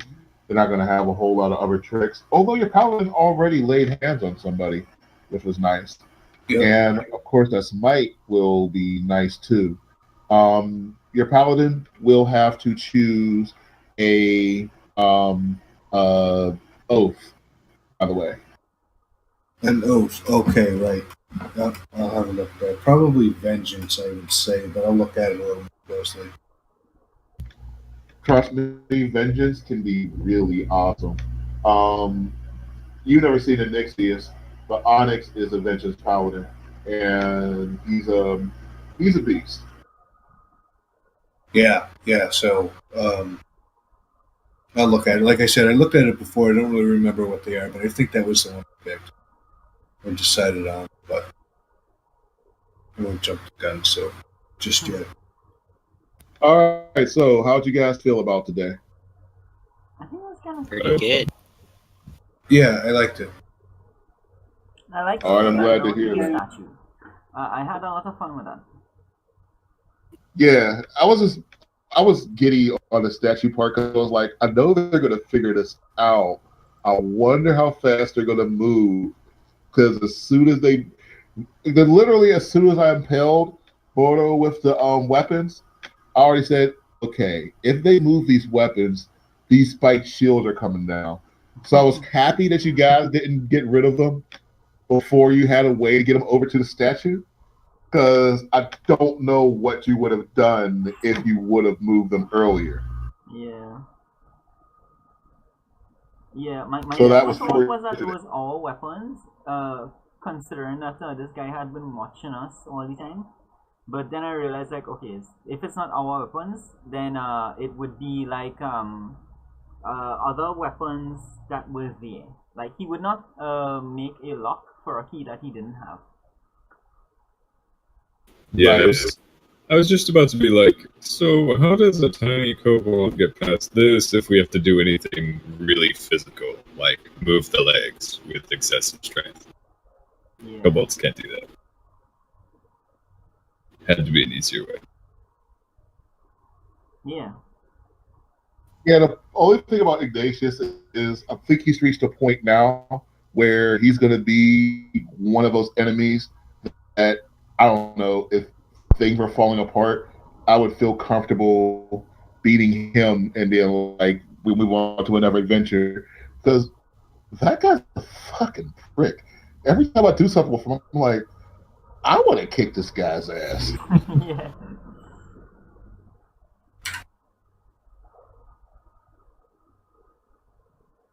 But okay, so just to be clear, um, the city's basically stable right now. The harpy thing is kind of a stalemate. What happened to the gates? Because I thought that was the main siege.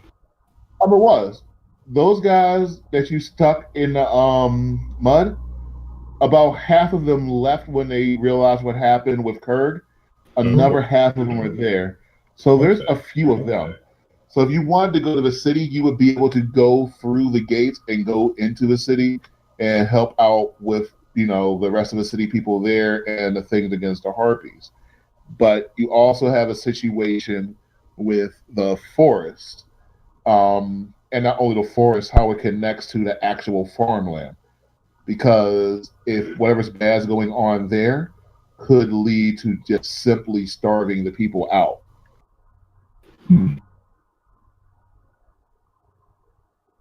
It's war by attrition. Yeah. So right now, all you know is that plants are dying, and this land is way too fertile for that to be a thing. It was never a thing before. That's what your research told you. So you know that something is definitely going on.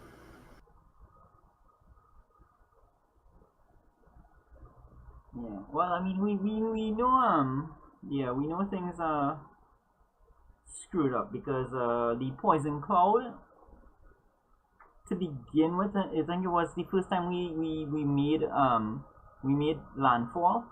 The poison cloud was a huge thing. So we still haven't found out, like, if there have been civilian casualties for that. So when we go inside, That's true. we'll You see. have not been to the town yet. Yeah. Wasn't the cloud just like a 20 by 20? It wasn't It was covering the whole moving. land. No, it was Yeah. yeah, it was moving. Thinking back to it, I don't believe it had reached the city. I believe that was the thing that you guys were stopping because it was kind of crawling towards the city. I Ooh. think you guys stopped that before it became a problem. Yeah, Zunk got it. Yeah. So we don't know what else has been sent that way. So like, there's going to be some collateral we'll encounter when we get in there.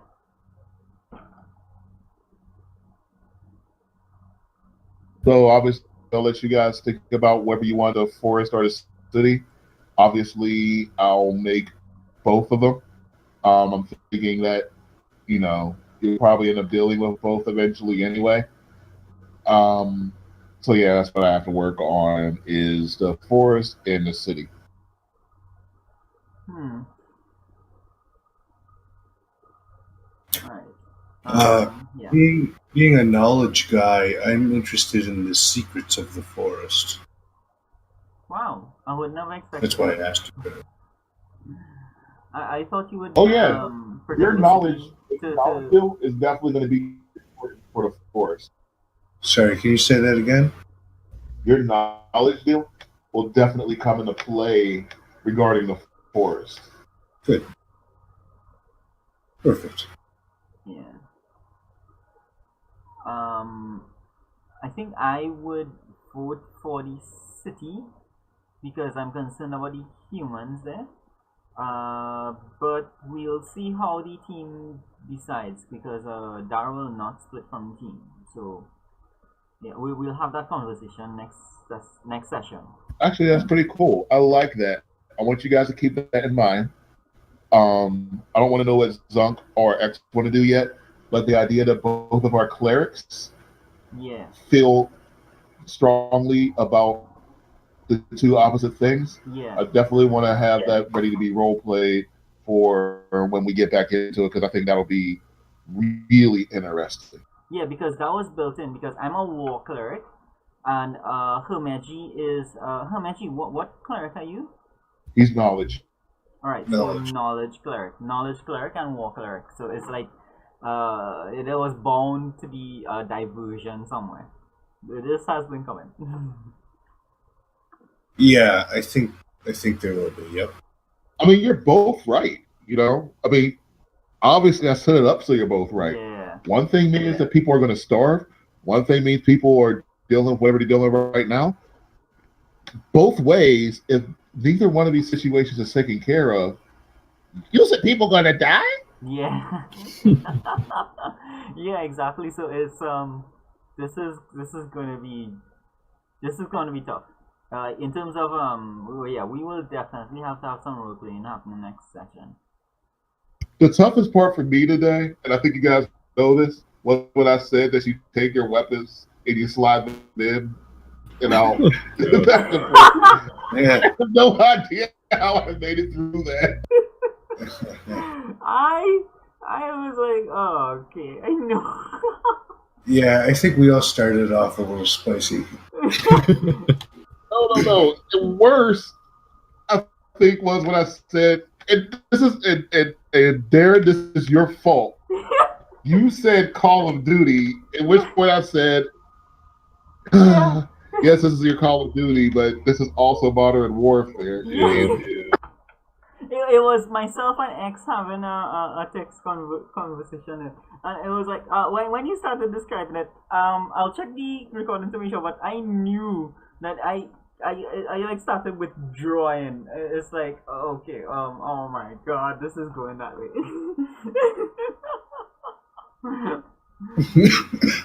Excuse me.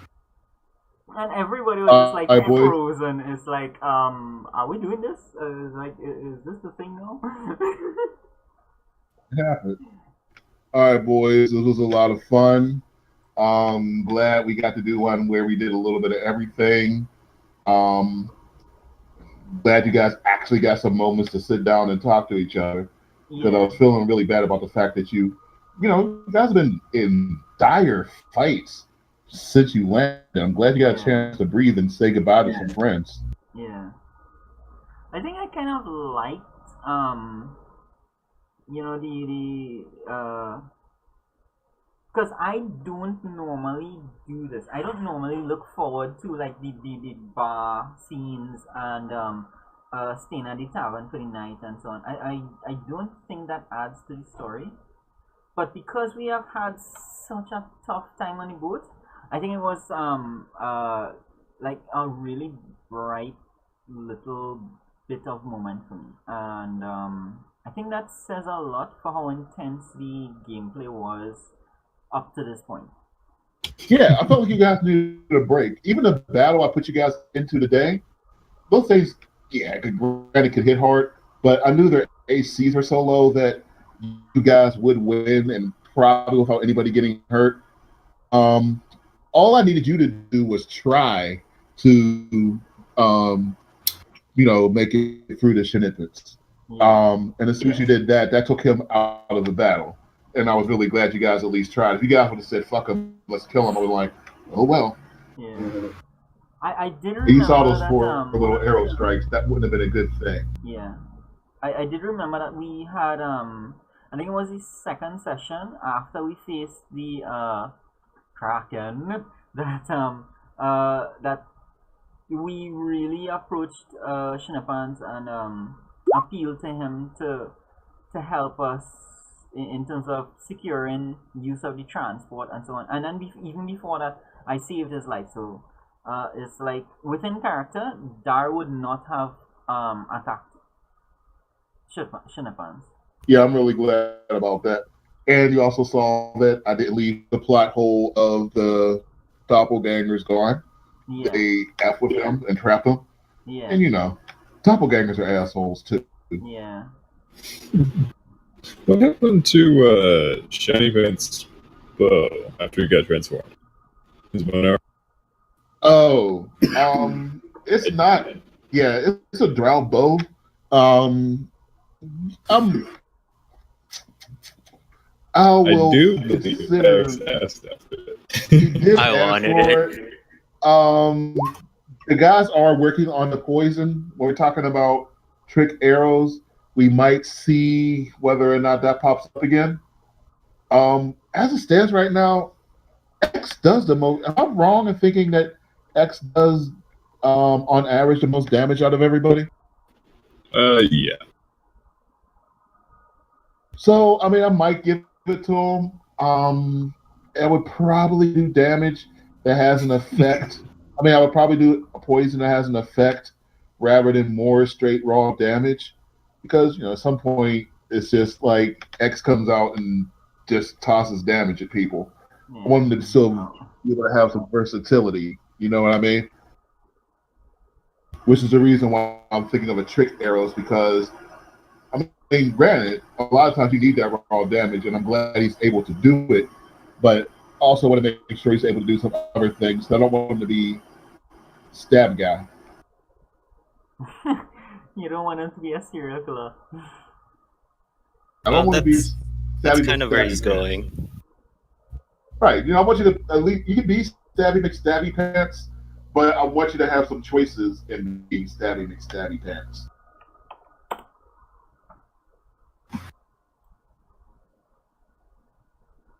Or I guess it's stabby McShooty pants. Right, yeah, because I do both. Alright, well this was a really good session. End the recording? No.